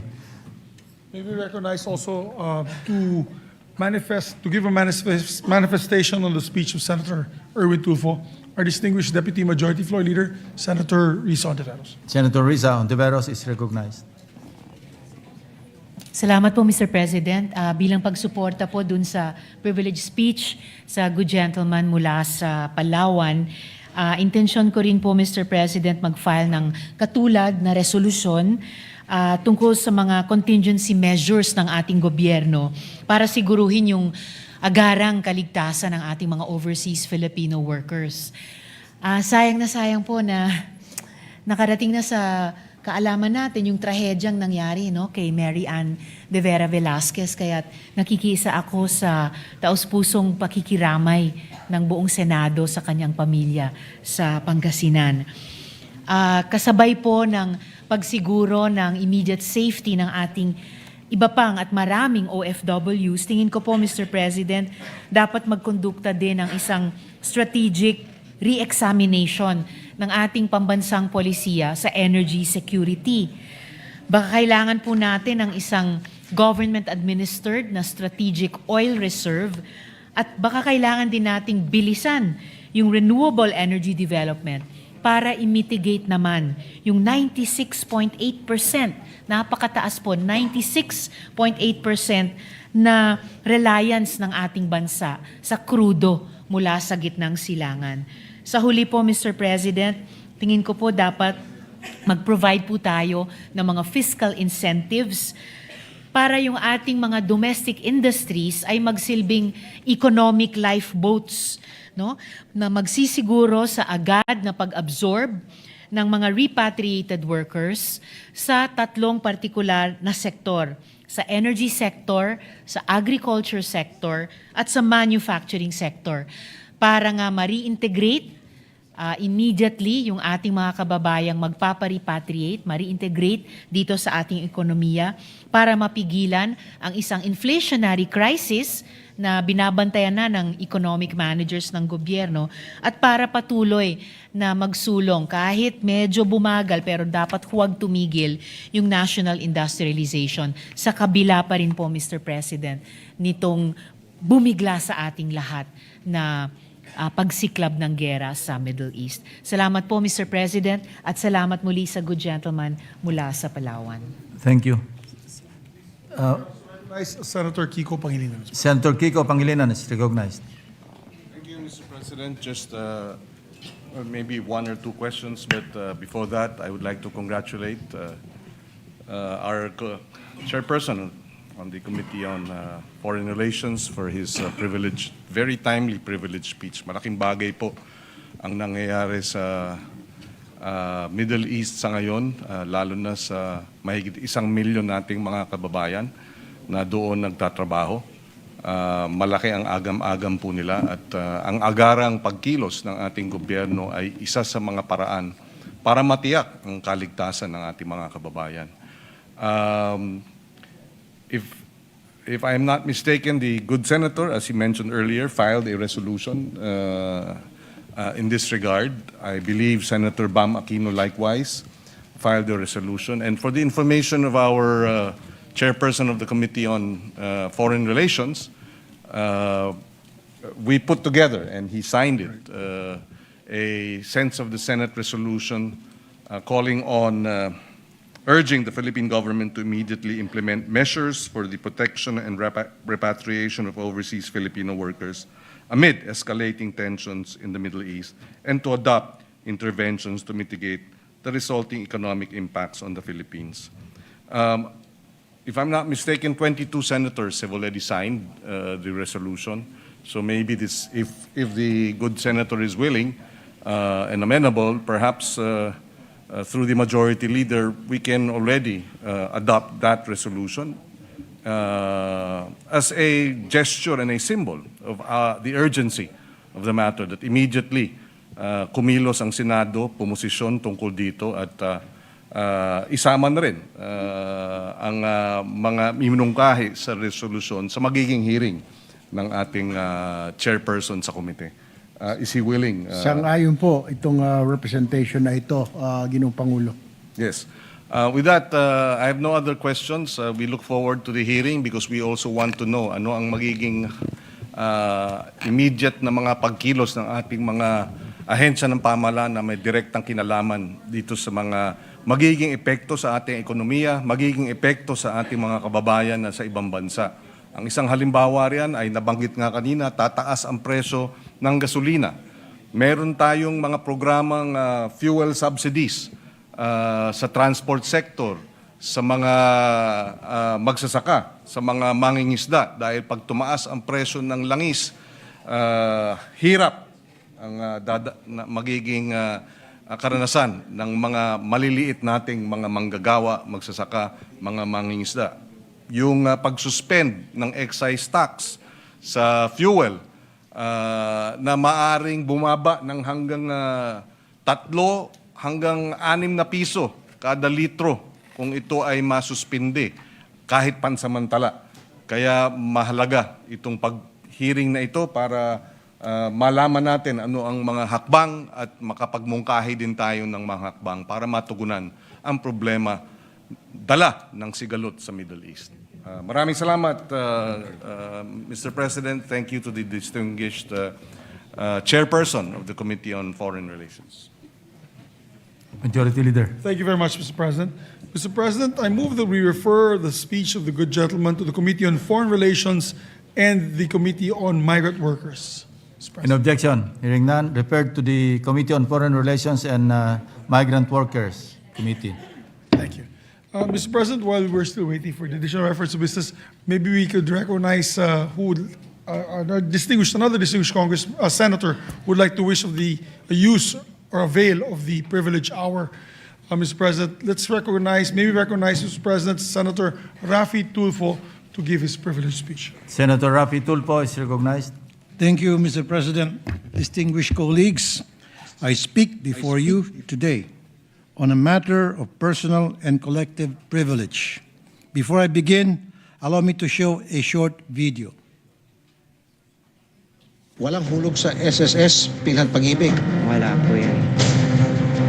Yung benefits namin, walang hulog po.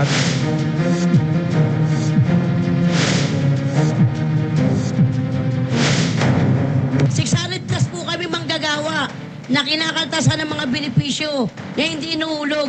Pati ang mga loan namin, attorney, isipin nyo, simula July, pera namin na pinagpaguran, imbes sa pakikinabangan ng pamilya namin, sa kanila na pupunta. Di ba kung inuulog sa inyo eh. Kami apektado rito. Dapat po, bilisan nyo. Kasi baka sarado na company namin, hindi na namin mahabol. Dahil hindi na namin alam kung anong gagawin namin eh. Kunyari na lang, ininsulto kayo, pinunit yung demand letter nyo. Anong susunod na gagawin nyo, ma'am? At ano po yung penalty? Ang akusado po ay ayon sa aming batas ay pinagbabayad po ng 5,000 pesos up to 20,000 pesos. Ma'am naman, bakit 5,000?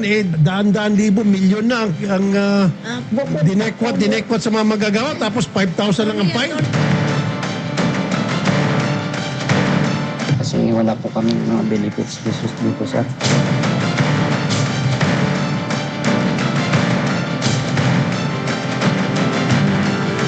Walang hulog sa SSS.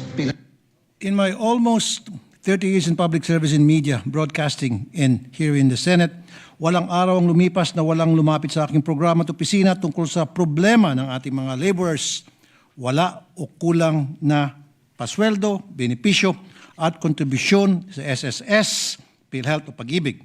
Itong SSS, PhilHealth at Pag-ibig ay may mga mahalagang benepisyo. Ang SSS ay panangga ng mga empleyado sa mga di inaasahang mga pangyayari at para maibsan ang pinansyal na pangangailangan sa pagtanda ng ating mga kababayan. Ang PhilHealth naman ang inaasahan ng ating mga kababayan tuwing sila ay nagkakasakit. At ang Pag-ibig naman ay nagkakaloob ng mga housing loans, short-term loans, calamity loans at kasangkapan upang makapag-ipon para sa kinabukasan. Kapag itong mga ito ay hindi nabayaran, kawawa ang mga manggagawa pag dumating ang panahon na kailangan nila ang mga ito. Tumatanda na walang pensyon o kapag nangangailangan ng pera, walang mahiram sa pag-ibig. Samantala, ang di pagkolekta ng tama ng PhilHealth ay nagiging dahilan kung bakit hindi napapalawak ang serbisyo sa ilalim ng universal healthcare natin. Kaya naman, tuwing may nakakarating sa akin ng mga ganitong reklamo, agad kong tinatawag ang pansin ng mga ito upang singilin na maayos ang mga employer. Ang pinagtataka ko, bakit parati na lang ganito? Parating may mga nakakalusot na kumpanya at kailangan pang lumapit sa aking programa upang maningil sila. Ito ngayon, Mr. President, nagtataka ako sa kwento nitong si Deo Hanito Balbuena o mas kilala sa pangalang Diwata. Ang nag-viral na may-ari ng parisan dito sa tabi lang ng Senado. Siguro lahat tayo alam kung nasaan siya dati. Nakapwesto. Mula sa pagiging palaboy, umasenso siya dahil sa nag-viral na parisan. Pero magmula noon, manabi na ang nangyari at tuluyan nang nagsara ang parisan niya at nagpa-declare na siya ng bankruptcy.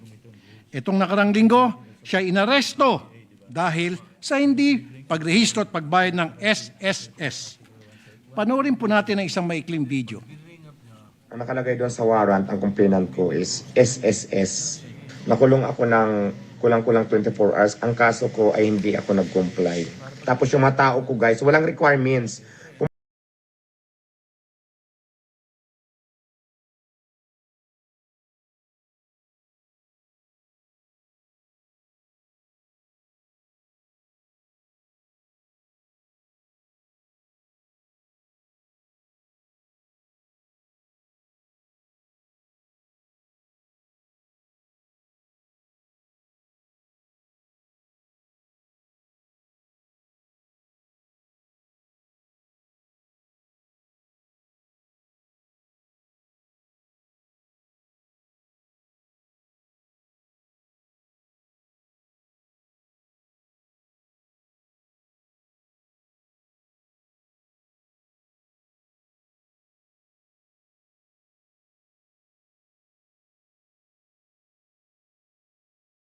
Na nagreklamo sa SSS dahil daw alam nila ang mga tao niya na maliliit na negosyo lang sila.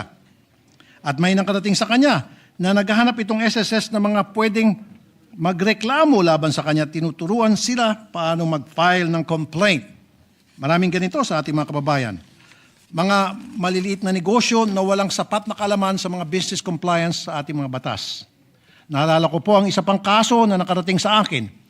Isang 71-year-old na lola na kinulong din dahil hindi sa pagrimata ng SSS contribution, pag-remit ng SSS contribution ng isang kooperatiba. Napag-alaman namin, hindi naman board of director itong si lola at isa lamang siyang miyembro. Ang masama pa ay walang record ng summons na pinadala sa kanya.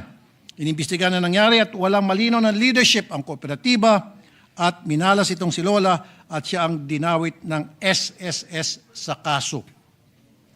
Ang di ko po maintindihan ay bakit ito maliliit na mga negosyo tulad ni Diwata at ni Lola ay kaya naman palang huliin at singilin ng kusa kahit wala nagreklamo na empleyado. Pero libo-libo pa din ang mga manggagawa na di natutulungan ang kanilang mga hinaing sa kawalan ng benepisyo. Itong kay Diwata, wala siyang kinaltas at walang nirehistro ng mga tauhan. Pero ang ibang malalaking kumpanya, nakarehistro, nagkaltas, pero binulsa at di nag-remit sa SSS, hindi nakasuhan at hindi nakukulong?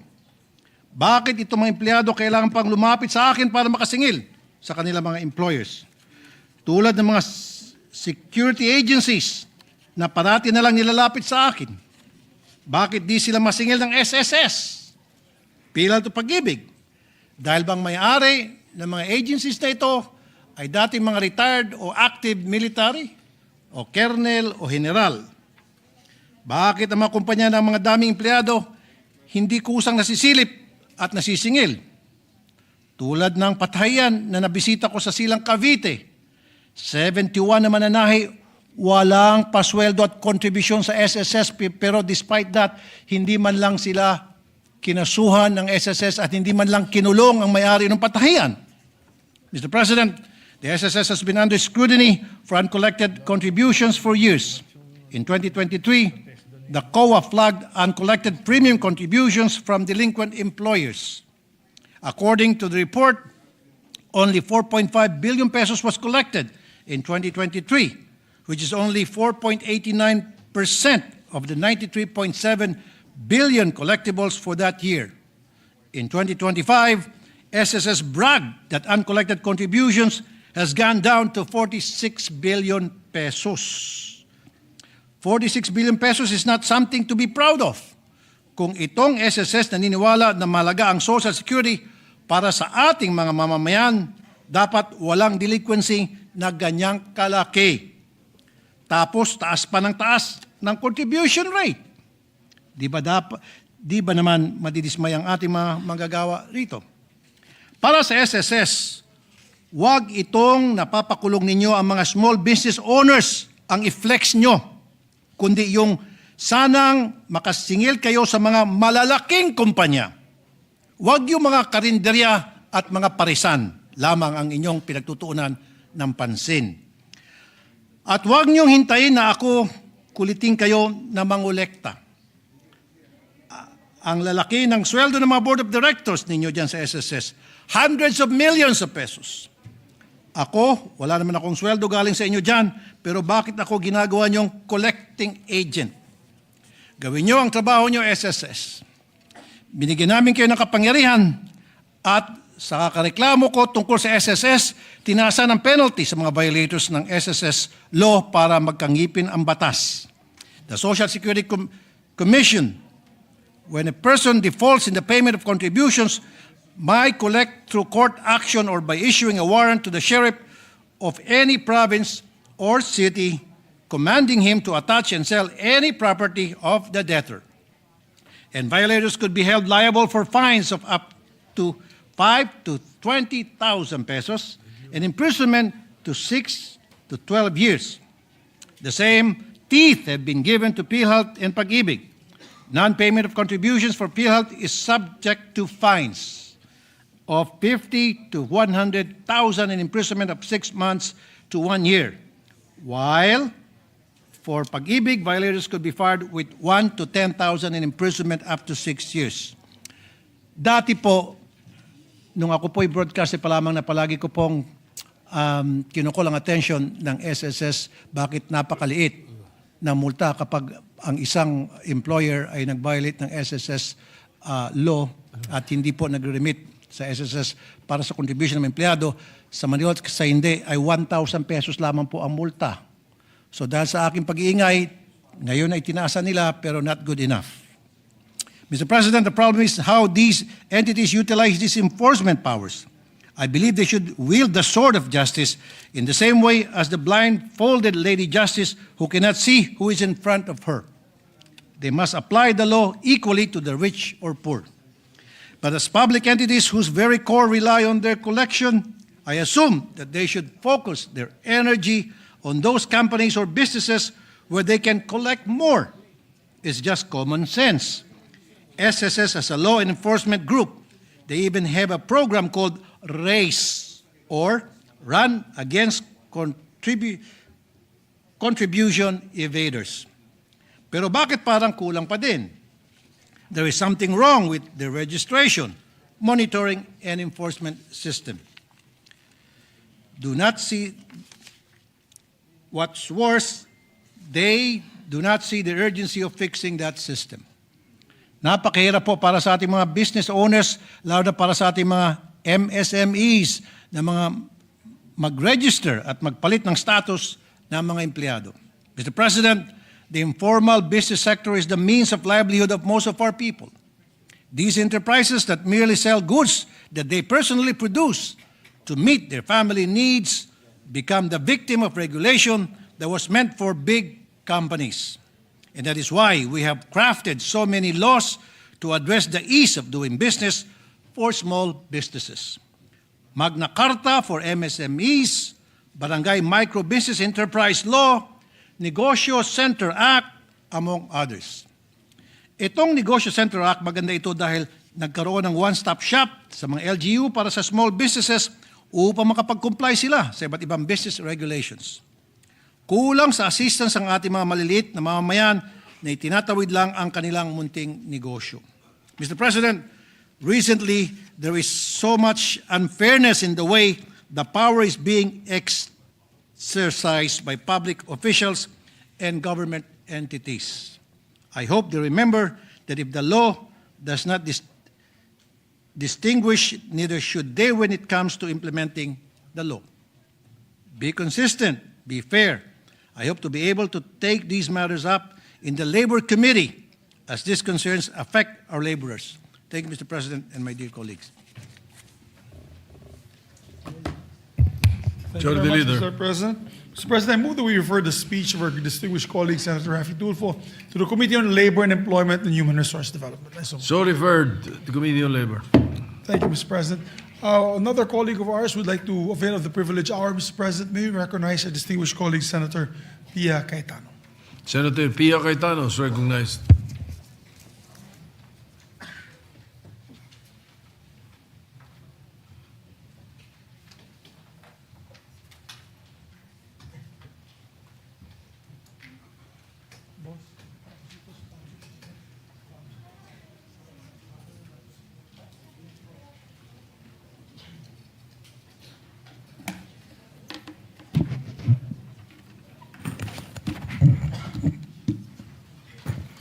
Thank you, Mr. President. I rise on a matter of privilege today on a topic that is very personal to me, but I know also personal to many of our colleagues here who have joined me in this battle. Recently, Mr. President, I think this was late last week, a group of public health advocates pressed lawmakers to impose an absolute ban on the sale of electronic cigarettes, vapes, and in other words, alternative cigarettes. This has been a call that they have been making. I would say this push for a ban has been making its rounds in the last 6 months, maybe in the last year, because all over Southeast Asia, many of our neighbors have banned the use of these products. Many of our colleagues will also recall that in the last Congress, I have stood up and showed photos of the deceptive sales tactics being implemented by the industry, wherein they are using all these cute cartoon figures that are known to our children on the packaging of these vapes. Many of our colleagues have stood up and joined me in their concern because we have children, we're very concerned about the youth who are who are attracted to these products that are making, particularly because they are really being marketed to the children. So I rise today, Mr. President, to share some more figures. Based on a study of the DOST Food and Nutrition Research Institute, the prevalence of e-cigarette smoking among adolescents aged 10 to 19 increased to 0.8% in 2015. This is less than 1% to 39.3%, almost 40% in 2023. This is a crazy increase in statistics, Mr. President. The industry, and I'd like to make clear that the big brands are also owned by the tobacco industry. The tobacco industry would like us to believe that vapes and all these alternative products are safer for us. That has been their battle cry. And there is also a research that has shown that pinaniwalaan na ng mga Pilipino. Nag-shift ang mga ang ibang naninigarilyo, nag-shift sila sa cigarettes, or hindi sila istrikto sa mga teenagers na anak nila dahil nga ay safer pala yan. It is not safer, Mr. President. So that is the big problem that we have right now.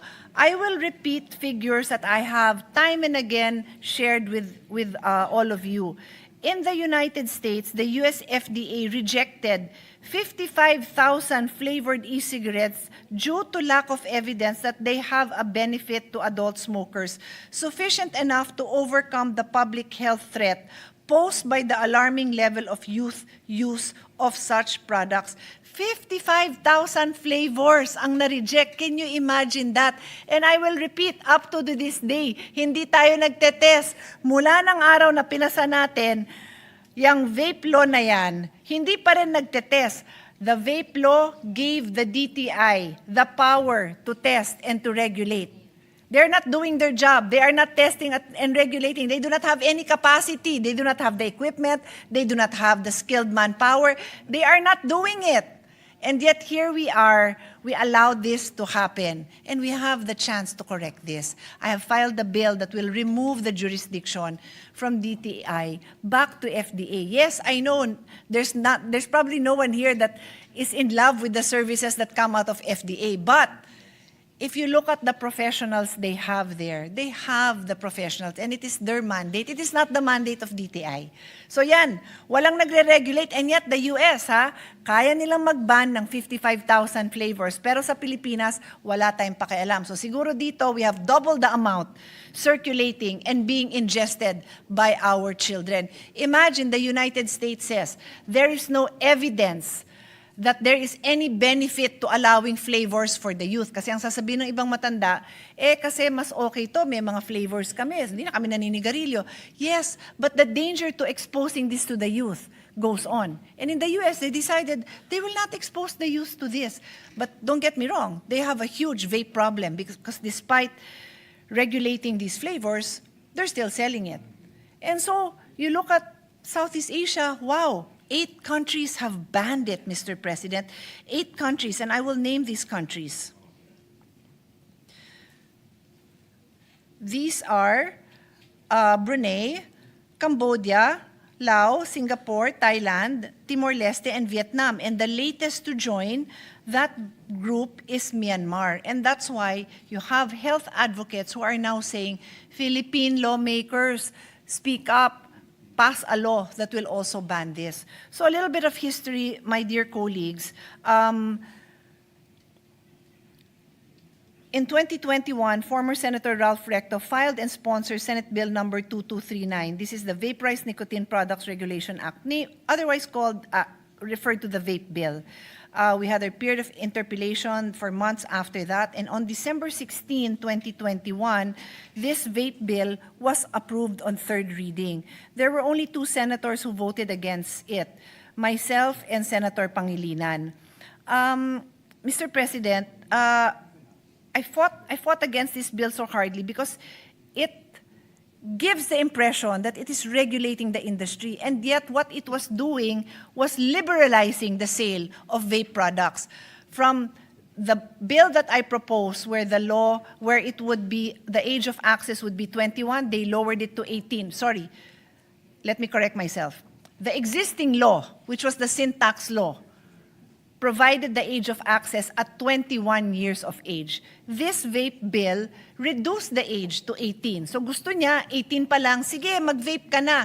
Nakapasa na tayo ng batas na sinabing sa 21 pa kasi nga very vulnerable itong mga young people. Let's allow them to make that decision to try this vape pag medyo 21 na. Tapos binabaan natin, ginawa natin 18.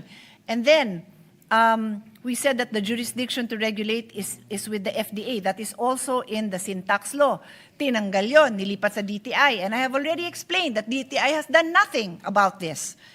Finally, flavors. We had a total ban on flavors.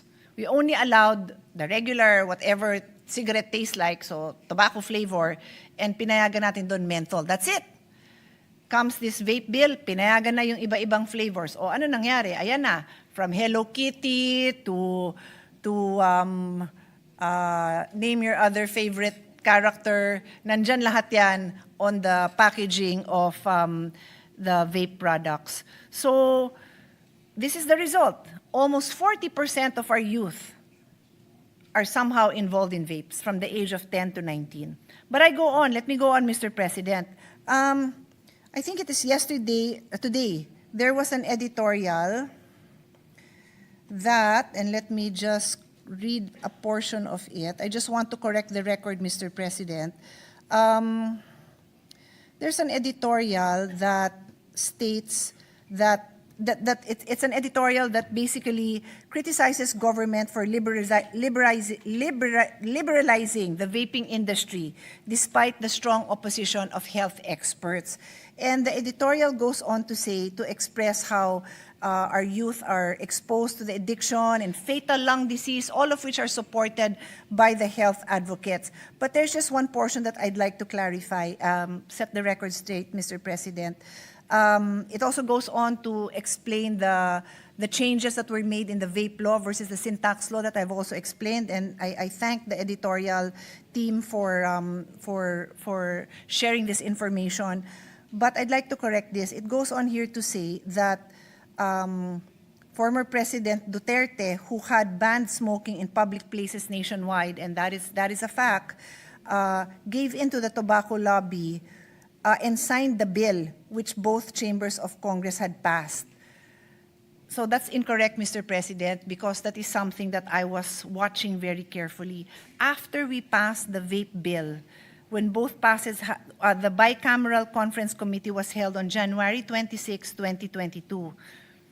Please note that was an election year. Then on March 30, the Senate received a letter from Secretary General of the House of Representatives, Mark Leandro Mendoza, and attached to the letter were the 9 enrolled copies of the consolidated version of the vape bill for signature of our Senate Secretary, Myra Villarica, and the Senate President, March 30, 2022. Then on May 30, 2022, the Senate sent a letter to Speaker Lord Velasco, returning the 8 enrolled copies for its transmission to the Office of the President. The enrolled copies, as following the procedure, were signed by the Senate President and the Senate Secretary. May 30, 2022, na-transmit na yan ng Senate sa House. Almost 1 month later, June 2023, this representation, together with health advocates, conducted a press conference and exposed that the vape bill was still pending in the House of Representatives. Hindi gumagalaw, nandun lang sa House. Andun lang. June 24, the next day, the enrolled bill was transmitted to the Office of the President 5 months after its passage and barely 3 working days before the end of the former President Duterte's term. Inantay, 5 buwan, nakabinbin. 3 working days before former President Duterte's term ended, doon niya natanggap. Walang action si President Duterte, to be fair. So paki-clarify na lang kasi let's report these things correctly. So 3 days. So hindi inaksyonan yun ni President Duterte, and the new term on June 30, the term of the new president, our current president, President Marcos, started June 30. On July 20, 20 days later, this representation again held a press conference along with my brother, Senator Alan Cayetano. He joined me and with health advocates, and we called on President Marcos to veto the vape bill kasi napunta na sa kanya kasi siya na presidente. Hindi niya vinito. So on July 25, 2022, the enrolled bill lapsed into law and became RA 11900, or the Vaporized Nicotine Products Regulation Act. So I'm just clarifying that fact because I think we should all be responsible for our actions. So if I voted for something, I should be responsible for it. If I didn't vote for something, I'll be responsible for it. So former President PRD did not pass it naman. Hindi niya 3 days nga lang mag-expire na yung term niya, dun lang binigay. And I feel like this is just me, this is just my opinion, but something happened there. 5 months, hindi pinadala. Tas pinadala 3 days before. And I know how the tobacco industry works. That's why am I not surprised? So here we are today, Mr. President. I know none of these tobacco bills are priority bills, but I ask my dear colleagues, join me in making this a priority. This is eating at the health of our youth. Lahat na ginawa natin kanina, our chairperson of the Committee on Health and in fairness, how many bills has she sponsored? How many bills has she heard addressing health issues of the nation?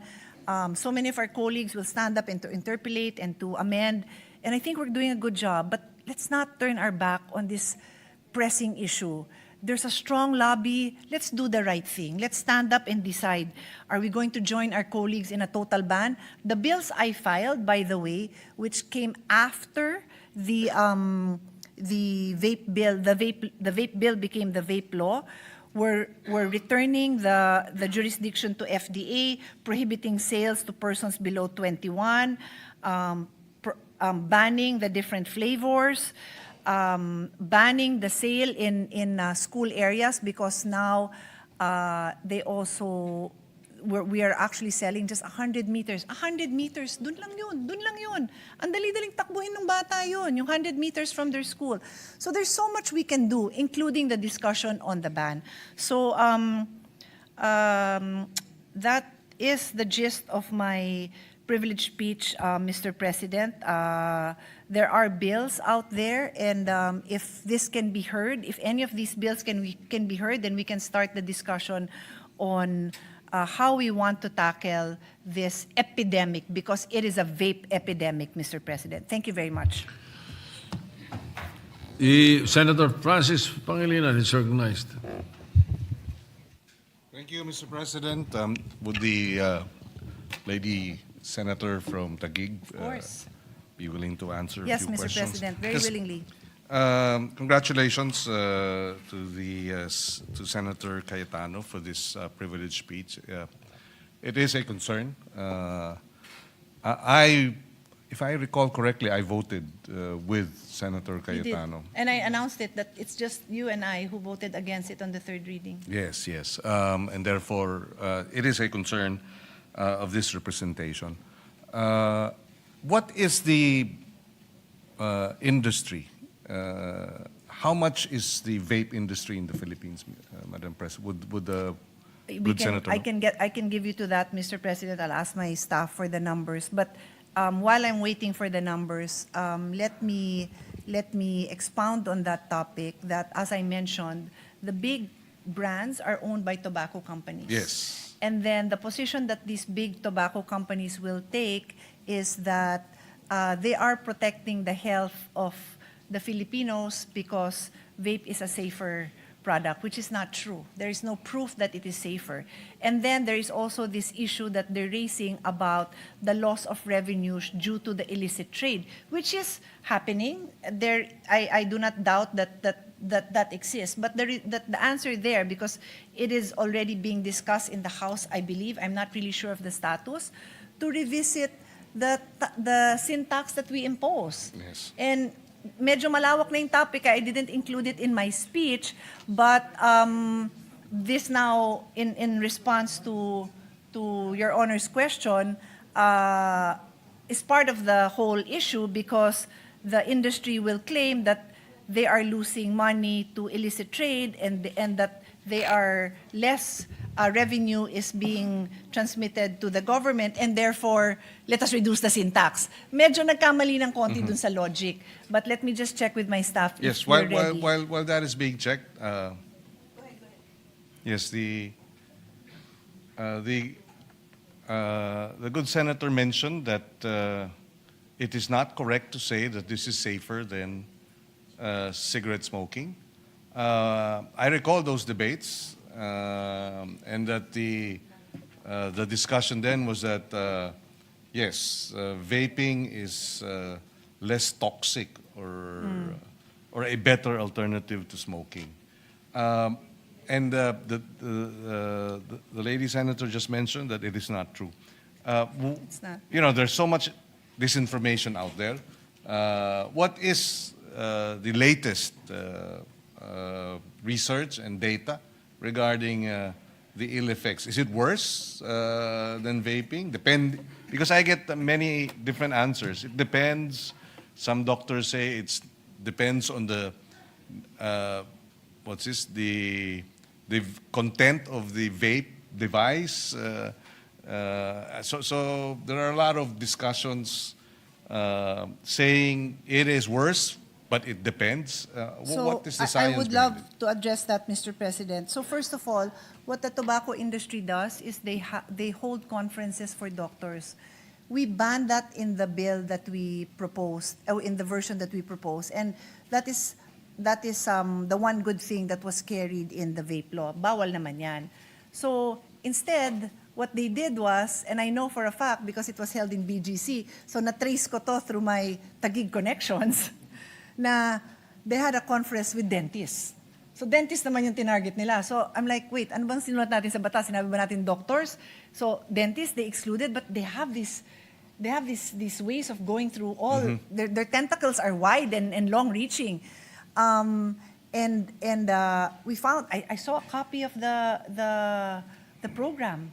They really had foreign doctors who will speak to whatever crowd is willing to listen to them to advocate their position. And I've heard it, I've listened to all, but the fact remains, as a doctor, as a health provider, you err on the side of safety. Yes. You do not promote something that is uncertain. So Yes. that's, to me, doon pa lang, delikado yung ginagawa nung mga nagpo-promote niyan. Secondly, there are what they called EVALIs, yung deaths from vaping. And we have a confirmed case in the Philippines already. There's probably more, but as you know, the data in the Philippines is not easily available as it is in, let's say, the US. Yung reporting systems natin are not as reliable, but there are deaths from vaping. So clearly, this is not a simple health issue. And His Honor is correct in pointing out that it depends what's in there. That's the whole point.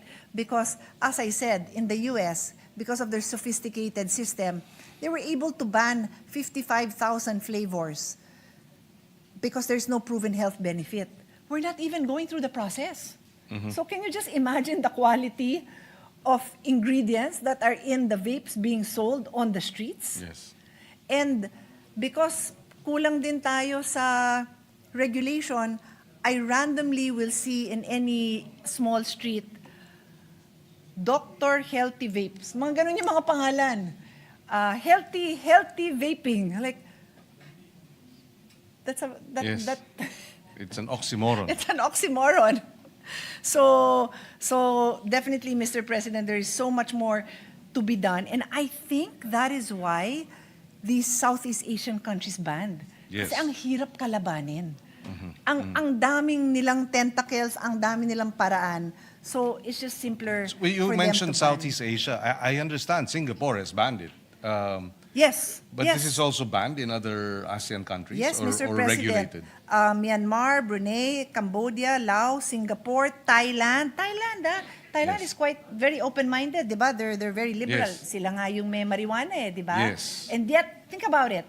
They allowed marijuana, although they backtracked and are regulating a bit, but it's still allowed. But they banned vapes. And then Timor-Leste and Vietnam. And I happened to travel to probably Singapore. Well, it must have been Thailand, no? Because I was there for the Southeast Asian Games. They really tell you sa airline pa lang na banned ang vapes dito. Huwag kayong magpasok. Do not try to bring it in because it is illegal here.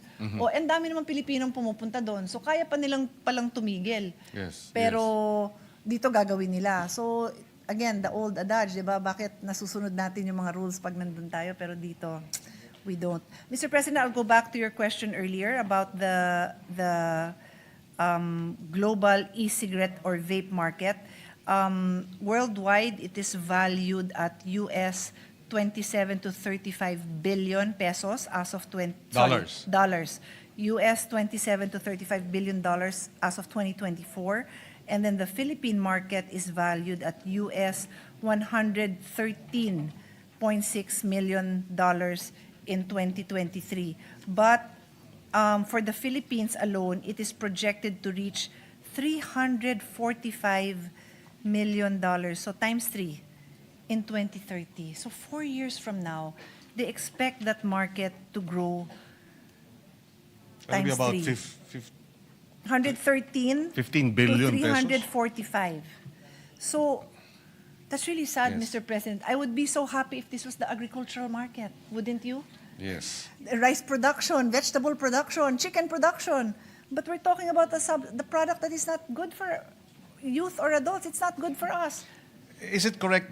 I caught it somewhere that the Secretary of Trade mentioned or was publicly quoted as saying she is against vaping. Is that right? I think I recall that I chatted with her when she was newly appointed, and I made my position very clear.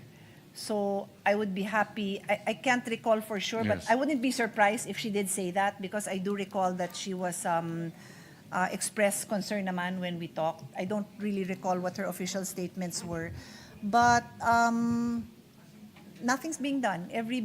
Usually every budget I bring this up, and wala silang means, and they Yes. don't really bother because There are other concerns. they have other concerns. It's obviously not their priority. And like I said, they don't have the systems in place. They don't have the manpower. It's not even their mandate. I feel like, what case do you file against an agency that takes upon itself a task that is not within their mandate, but by law, it was given to them? Yeah, I remember the debates. That Exactly. it should not be with the Department of Trade. It should be with the Department of Health. Exactly, and Mr. the FDA. President. Yes. Yes. Well, we'd like to thank the good senator, and we place on record that she has our full support, and we look forward to being able to bring the measure on the floor for debates. Thank you. Thank you. Thank you, Mr. Thank you, President. Mr. President. Thank you, Majority. Thank you, Mr. Majority President. Leader. Mr. President, move that we refer may we recognize our distinguished Deputy Majority. Senator Risa Ontiveros recognized. Salamat po, Mr. President. I heard the good gentlewoman from Taguig and Pateros's privileged speech. I thank her for the affirmation of the continuing work of the Committee on Health. And I would just like to make it of record that we will agenda her bill, to hear her bill during the next hearing. Naka-waitlist lang po. Oh, thank you. Ngayon ang komite for a room next week, Mr. President. That's amazing, Salamat po, Mr. President. Thank you very and to much. the good gentlewoman. So with that, Mr. President, we already know where this speech is going to be referred to. No, it's okay. We're going to refer it, Mr. President. No. We move to refer it, Mr. President, to the Committee on Health and Demography, Mr. President, for immediate action by the chairperson. So referred to the Committee on Health. Thank you very much. We thank also the Go ahead. sponsor of the privileged speech. Mr. President, I move that we transfer from the calendar of ordinary business to special order Senate Bill number 1899 and the committee report number 32. I so move, Mr. President. Any objection? 1899 is transferred. May we consider Senate Bill number 1899 and ask the Secretary to read the title of the measure. Sponsor. Any objection? Hearing none, consideration of 1899 is in order. The Secretary will read the title of the measure. An act allowing the Department of Education the flexibility to determine the pedagogical approaches to be implemented in the basic education curriculum, amending for the purpose Section 5 of Public Act Number 10533 or the Enhanced Basic Education Act of 2013. Mr. President, we recognize the sponsor, our distinguished colleague, Senator Bam Aquino. Senator Bam Aquino is recognized to sponsor the measure. Yes, Mr. President, dear colleagues, magandang gabi sa inyong lahat. Mga kababayan at kapwa ko Pilipino, magandang gabi po. The Committee on Basic Education is pleased to present Senate Bill number 1899 under Committee Report number 32, otherwise known as the Curriculum Flexibility under the Enhanced Basic Education Act. Nais po nating pasalamatan ang EDCOM 2 at ang ating counterpart sa EDCOM, my co-chair, Representative Roman Romulo, para po sa panukalang ito.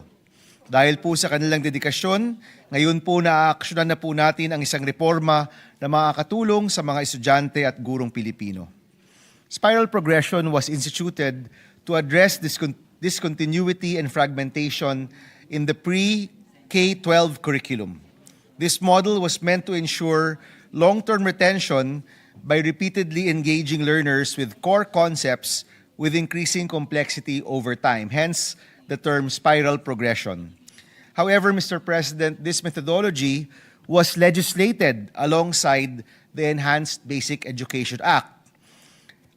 According to EDCOM 2 and according to our own consultations with teachers, nakita ho namin how this rigidity of the legislated curriculum sequencing has been challenging to our students and teachers. In short, Mr. President, naging batas ang paggamit ng methodology na ito sa ating bansa. Nais natin, Mr. President, na magkaroon ng flexibility ang ating Department of Education sa curriculum na kanila pong ginagamit. Rather than mandating specific methodologies, binibigyan po natin ng espasyo ang DepEd na magkaroon ng flexibility sa kanilang paggamit ng curriculum. Mr. President, our proposed bill gives DepEd, school administrators, and teachers leeway in planning and adjusting the curriculum that will be implemented in every classroom. We will no longer include the requirement of spiral progression as the only way to teach our students. With this amendment, we will be legislating standards for our basic education curriculum rather than specific methodologies. Hindi po natin ibig sabihin na hindi nagagamitin ng spiral progression. In fact, Mr. President, it can still be used by our schools and by our teachers. Instead, the bill removes legal requirements to adhere to this certain method of teaching. This bill, Mr. President, provides flexibility to address the curriculum in the best and most relevant way possible to ensure that our students gain the mastery that they need to move on to the next grade level. Mr. President, ngayong taong ito, nabigyan natin ng pinakamataas na pondo sa edukasyon sa kasaysayan ng Pilipinas. That indeed, Mr. President, is an accomplishment by the Senate and Congress and by the Executive and by the DepEd. Ngayon po, kailangan masigurado na tuloy-tuloy yung reforma. Kailangan po tutukan natin ang lahat ng paraan para solusyonan ang krisis sa edukasyon, kabilang na po ang mga hamon sa curriculum design approach. Mr. President, mga kasama, inaasahan po natin na magkakaisa tayo para ipasa ang panukalang ito na tumutulong sa ating mga guro at estudyante. When we provide flexibility in our curriculum, we allow our teachers to do what they do best. This is a key step towards addressing our education crisis, and we hope, Mr. President, that with the passage of this measure, we begin the journey towards improving our students' proficiency and literacy. Maraming salamat, Mr. President, and thank you, dear colleagues. This is a one-page bill. This is a two-page bill, Mr. President. We hope that we can come together and support this bill at the soonest possible time. Maraming salamat po, Mr. President and dear colleagues.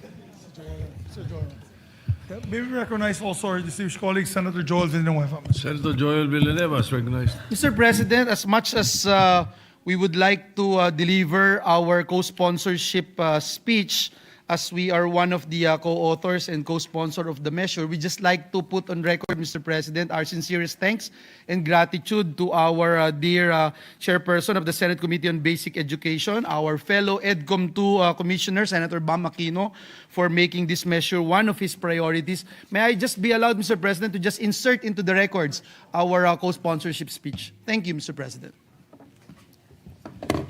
So inserted into the records. Mr. President. May we recognize Senator... Senator Pia Cayetano is recognized. Mr. President, I also have a speech, but given that the sponsor emphasized it's a one-page speech, it's a one-page bill, my speech is longer than one page. I will also insert it into the record, Mr. President. And I'd just like to express my gratitude to the sponsor for taking up this measure. Thank you.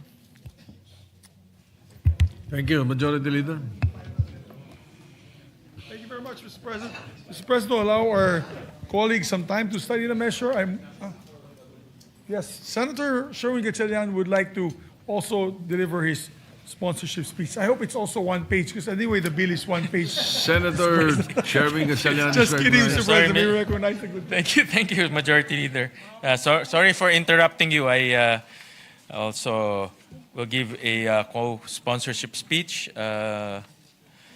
Mr. President, distinguished colleagues, I rise today to co-sponsor an act allowing the Department of Education the flexibility to determine pedagogical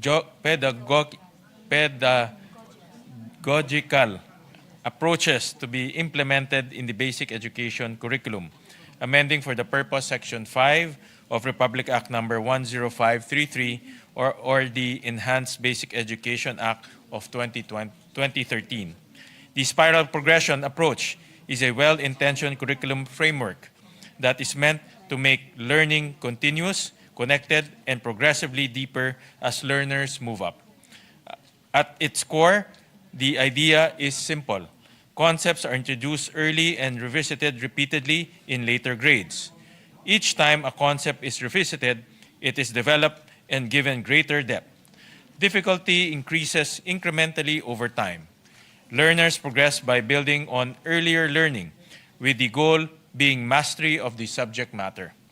But as data would reveal, implementation has been far from straightforward. A 2020 study by the Assessment, Curriculum, and Technology Research Center observed that teachers did not have adequate time to teach all the competencies under the intended K-12 curriculum. The results of the study showed that less than one-third of the teachers reported having enough time to cover all learning competencies. Dahil sa kakulangan sa oras, hindi lubos na natuturo lahat ng kinakailangang competencies. Malaki ang nagiging negatibong epekto nito sa ating mga mag-aaral. Umaakyat sila sa susunod na baitang nang hindi pa ganap na nahuhubog ang kanilang pundasyon para maintindihan ang mga susunod at mas mahirap na leksyon. The ACTRC study also found that in levels grade 6 and above, most learners are not grade ready because they failed to master the learning competencies of the previous level. In pre-grade 9 chemistry, only 13% of learners were grade ready. In pre-grade 10 chemistry, the result is even lower at 11%. Hindi natin pwedeng hayaan ang ganitong mga pangyayari. Malinaw sa datos at sa karanasan ng ating mga guro na kailangan maging bukas at flexible ang ating mga curriculum para hindi natatali ang ating mga paaralan sa iisang uri ng pagtuturo. This amendatory bill introduces the necessary flexibility. Section 5 mandates that curriculum for basic education will employ the approach deemed most effective by the Department of Education to ensure mastery of knowledge and skills for each level. This call to flexibility was echoed in the final report of the Second Congressional Commission on Education. One of its recommendations for developing the functional literacy of early learners is to remove the mandatory application of spiral progression in basic education in order to enable flexibility and localized instruction. A periodic review every 5 years monitors learner progress and curriculum responsiveness. This ensures that education remains dynamic, appropriate to context, and learner-centered. This flexibility is especially critical today as government has committed unprecedented resources to education. Mr. President, with our historic education budget of 1.3 trillion pesos, we stand on the threshold of great change for the future of our learners and our country. For this budget to be put to its best use, key reforms in the way education is delivered must follow. The road to education reform is long, but this measure is a critical step in the right direction. It empowers teachers to respond to specific needs and realities of their classes, which will ensure that no learner is left behind. Before I end, I would like to thank the sponsor of this bill, Senator Bam Aquino, for his commitment to improving the quality of education in our country. Thank you, Mr. President.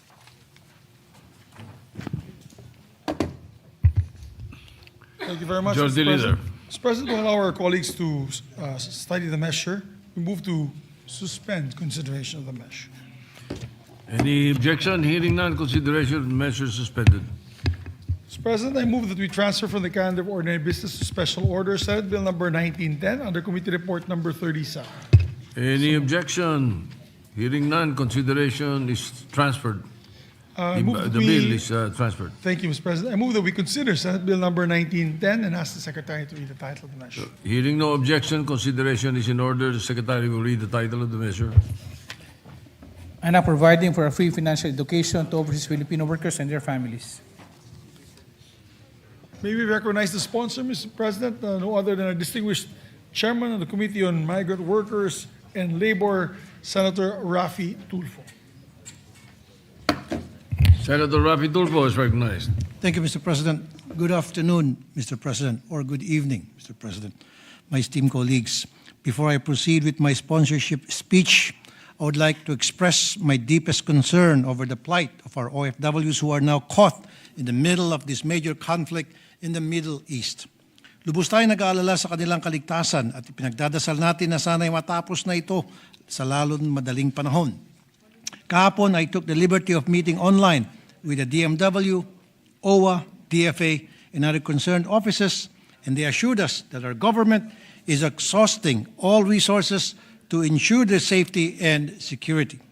Gayunpaman, if the situation worsens at mapupunta tayo sa mandatory repatriation, gusto natin may uwi lahat ng ating OFWs na hindi lang ligtas, ngunit mayroon pa ring pagkukunang pagbalik dito sa Pilipinas.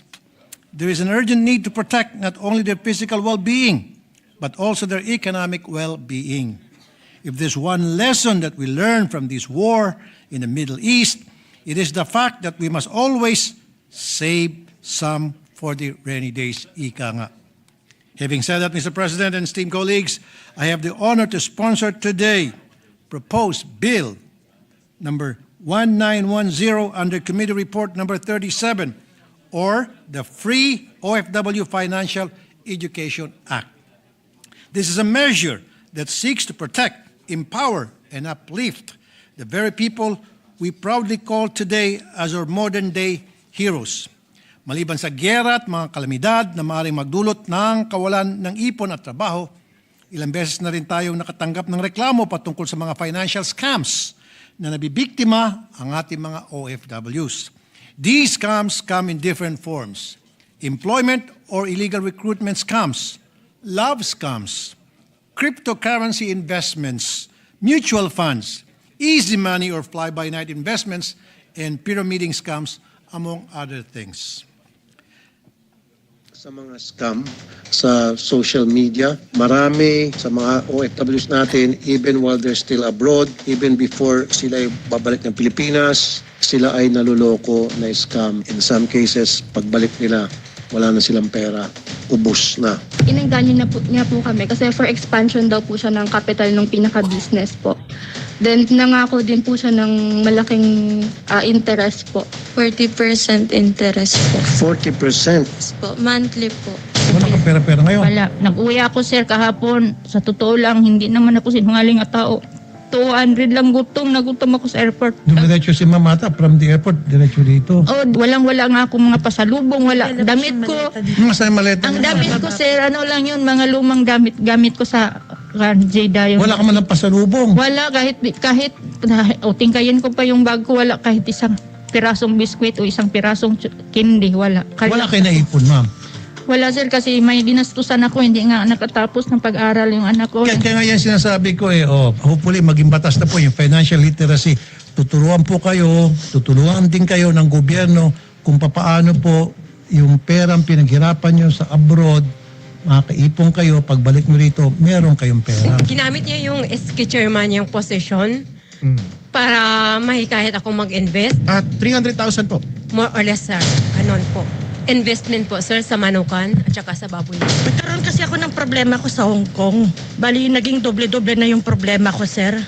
Tsaka hindi ko na kaya yung mga problema ko dahil nagkapatong-patong na. Depressed na po ako sa buhay ko, sir. Dahil wala akong trabaho sa Hong Kong. Kahit mahirap lang kami, sir. Marunong kami lumaban ng patas. Yung pinangarap ko, naging ganito na lang. Sayang. OFW ko, gusto ko rin kumbaga nagalit ako, aaminin ko.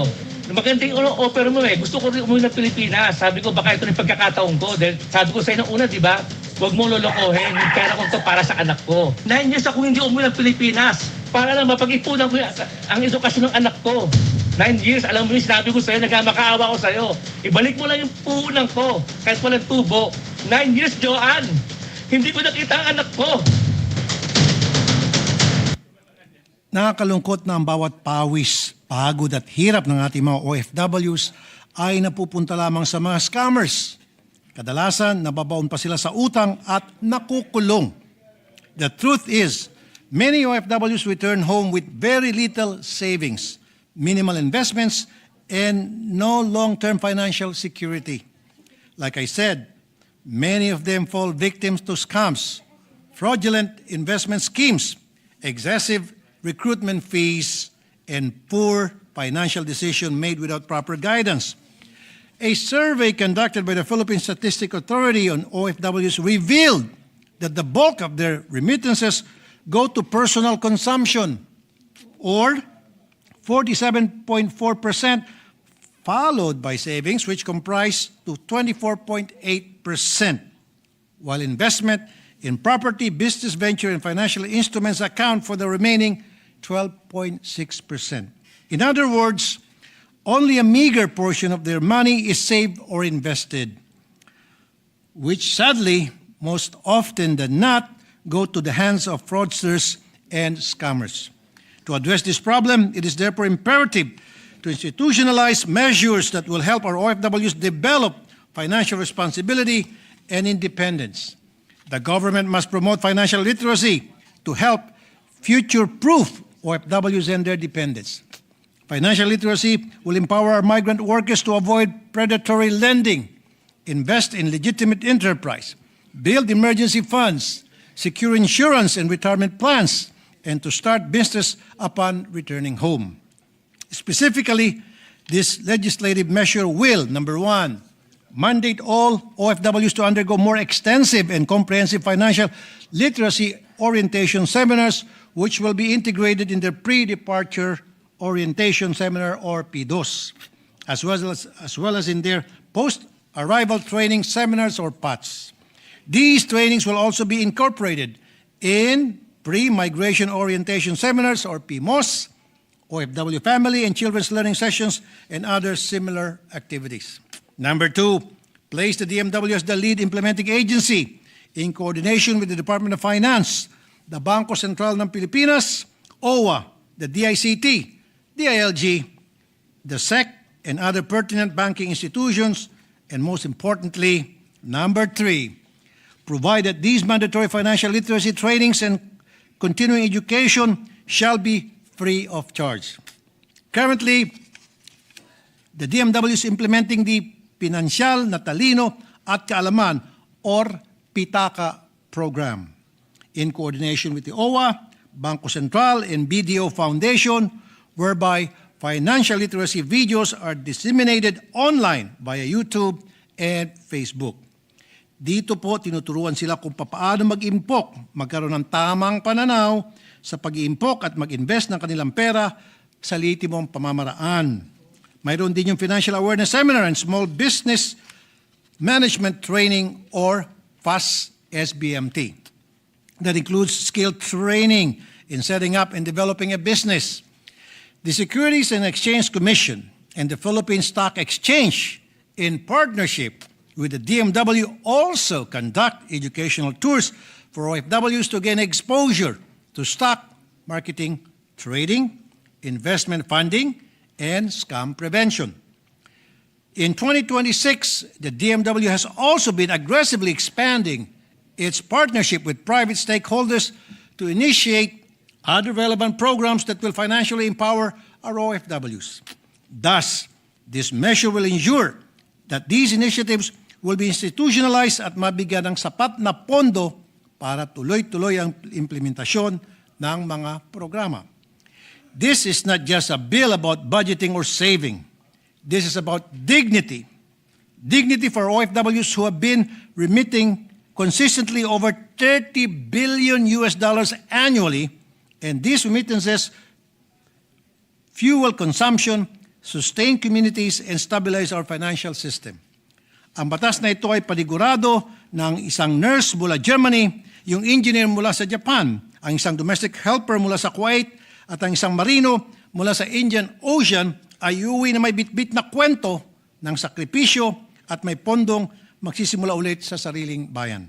Mr. President, my dear colleagues, I therefore urge each and every one of you to support the immediate passage of this measure, the Free OFW Financial Education Act. Let us give our modern-day heroes not only an opportunity to thrive overseas, but also the chance to financially grow and attain stability at home. Magandang gabi At maraming salamat po, Mr. President.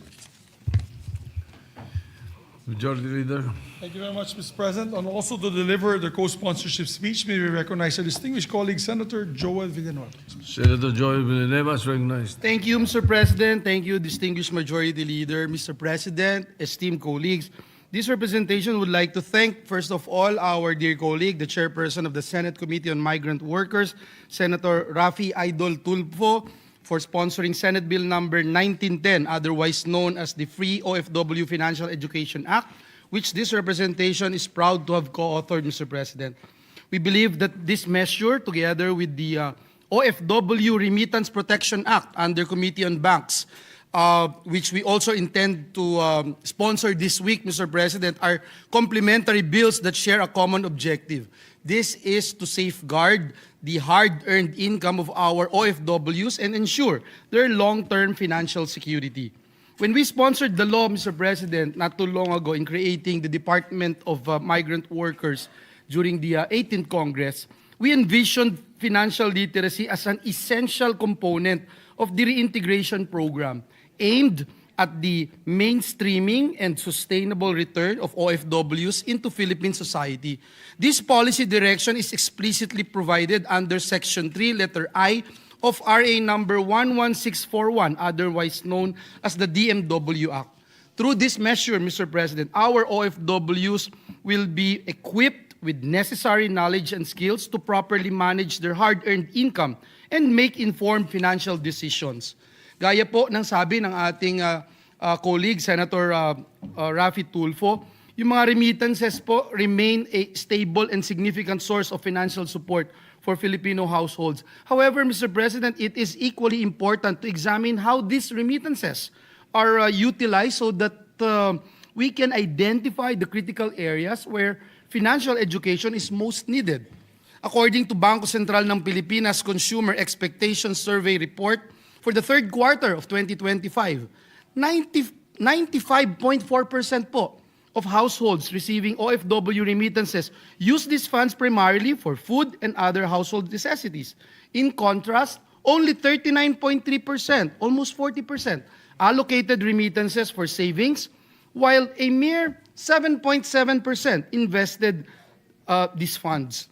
Mr. President, kung mapapansin po natin, napakaliit po na porsyento lamang ng remittances ang napupunta doon sa savings at halos wala nga pong napupunta sa investments. Ito po ay dahil iniuuna ng ating mga kababayan ang pagtugon sa pang-araw-araw nilang pangangailangan ng kanilang mahal sa buhay. This representation firmly believes that our modern-day heroes deserve more than just admiration. They must be empowered to make sound financial decisions and be adequately protected from scammers, fraudsters, and other financial predators who seek to take advantage of their hard-earned income. Sa pamamagitan po ng panukalang batas na ito, binibigyan po natin ang ating mga OFW ng kaalaman, kakayahan at proteksyon upang mapangalagaan ang kanilang pinaghirapang kita at matiyak po natin ang mas matatag na kinabukasan para sa kanilang pamilya at mahal sa buhay. Again, Mr. President, in view of these considerations, we would respectfully urge our colleagues to support the swift passage of this measure. Muli, maraming salamat, Ginoong Pangulo, at pagpalain tayong lahat ng ating Panginoong Diyos.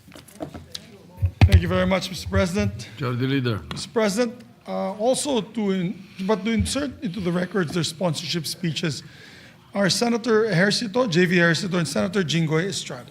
So inserted into the records. Thank you, Mr. President. To allow our colleagues to study the measure further, we move to suspend consideration of the measure. Hearing no objection, consideration of the measure is suspended. Before I move to adjourn, maybe just to proceed with the reference of business. So that we can Additional take up reference of business, the Secretary will proceed. Additional reference of business. Resolution number 319. Resolution directing the Senate Committee on Foreign Relations to inquire in need of legislation, the status, safety, and welfare for Filipinos in Middle Eastern states amid the escalating tensions, as well as the measures being taken for their protection by Senator Marcoleta. Referred to the Committee on Foreign Relations and Migrant Workers. 320. Resolution congratulating and commending Warren Wade Kasuga for being named absolute winner in the natural science category of the 7th Copernicus Olympiad in Houston, Texas, by Senator Marcoleta. Refer to the Committee on Rules. 321, resolution for urgent measures to ensure the safety, protection, and repatriation readiness of overseas Filipino workers and Filipino nationals in countries affected by the February 28, 2026 United States, Israel strikes on Iran and subsequent regional military responses. by Senator Aquino. Refer to Committees on Foreign Relations and Migrant Workers.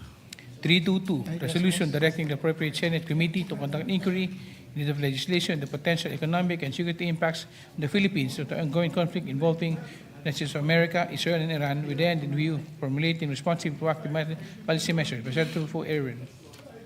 To the Committees on Foreign Relations and Migrant Workers.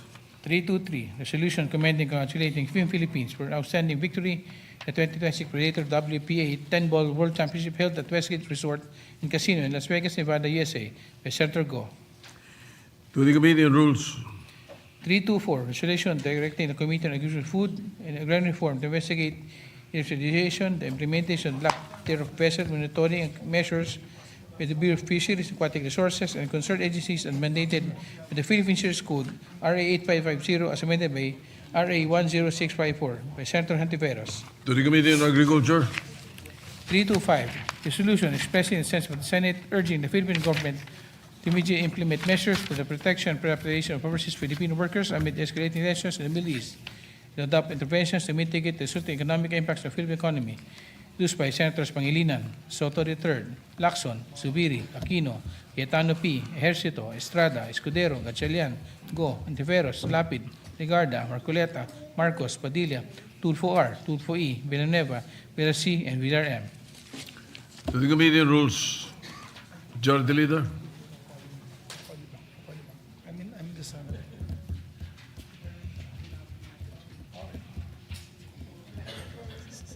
Sorry, Mr. President. I was just talking to my mother. You know, no matter what we are in life and whatever position we take, we're always our mother's son. Yes, Mr. President. Sorry. Correct. Thank you, Mr. President. Mr. President, I move that we adjourn session until 3 o'clock in the afternoon, Tuesday, March 3, 2026. Any objection? Chair hears none. The session is adjourned until 3 o'clock in the afternoon of Tuesday, March 3, 2026.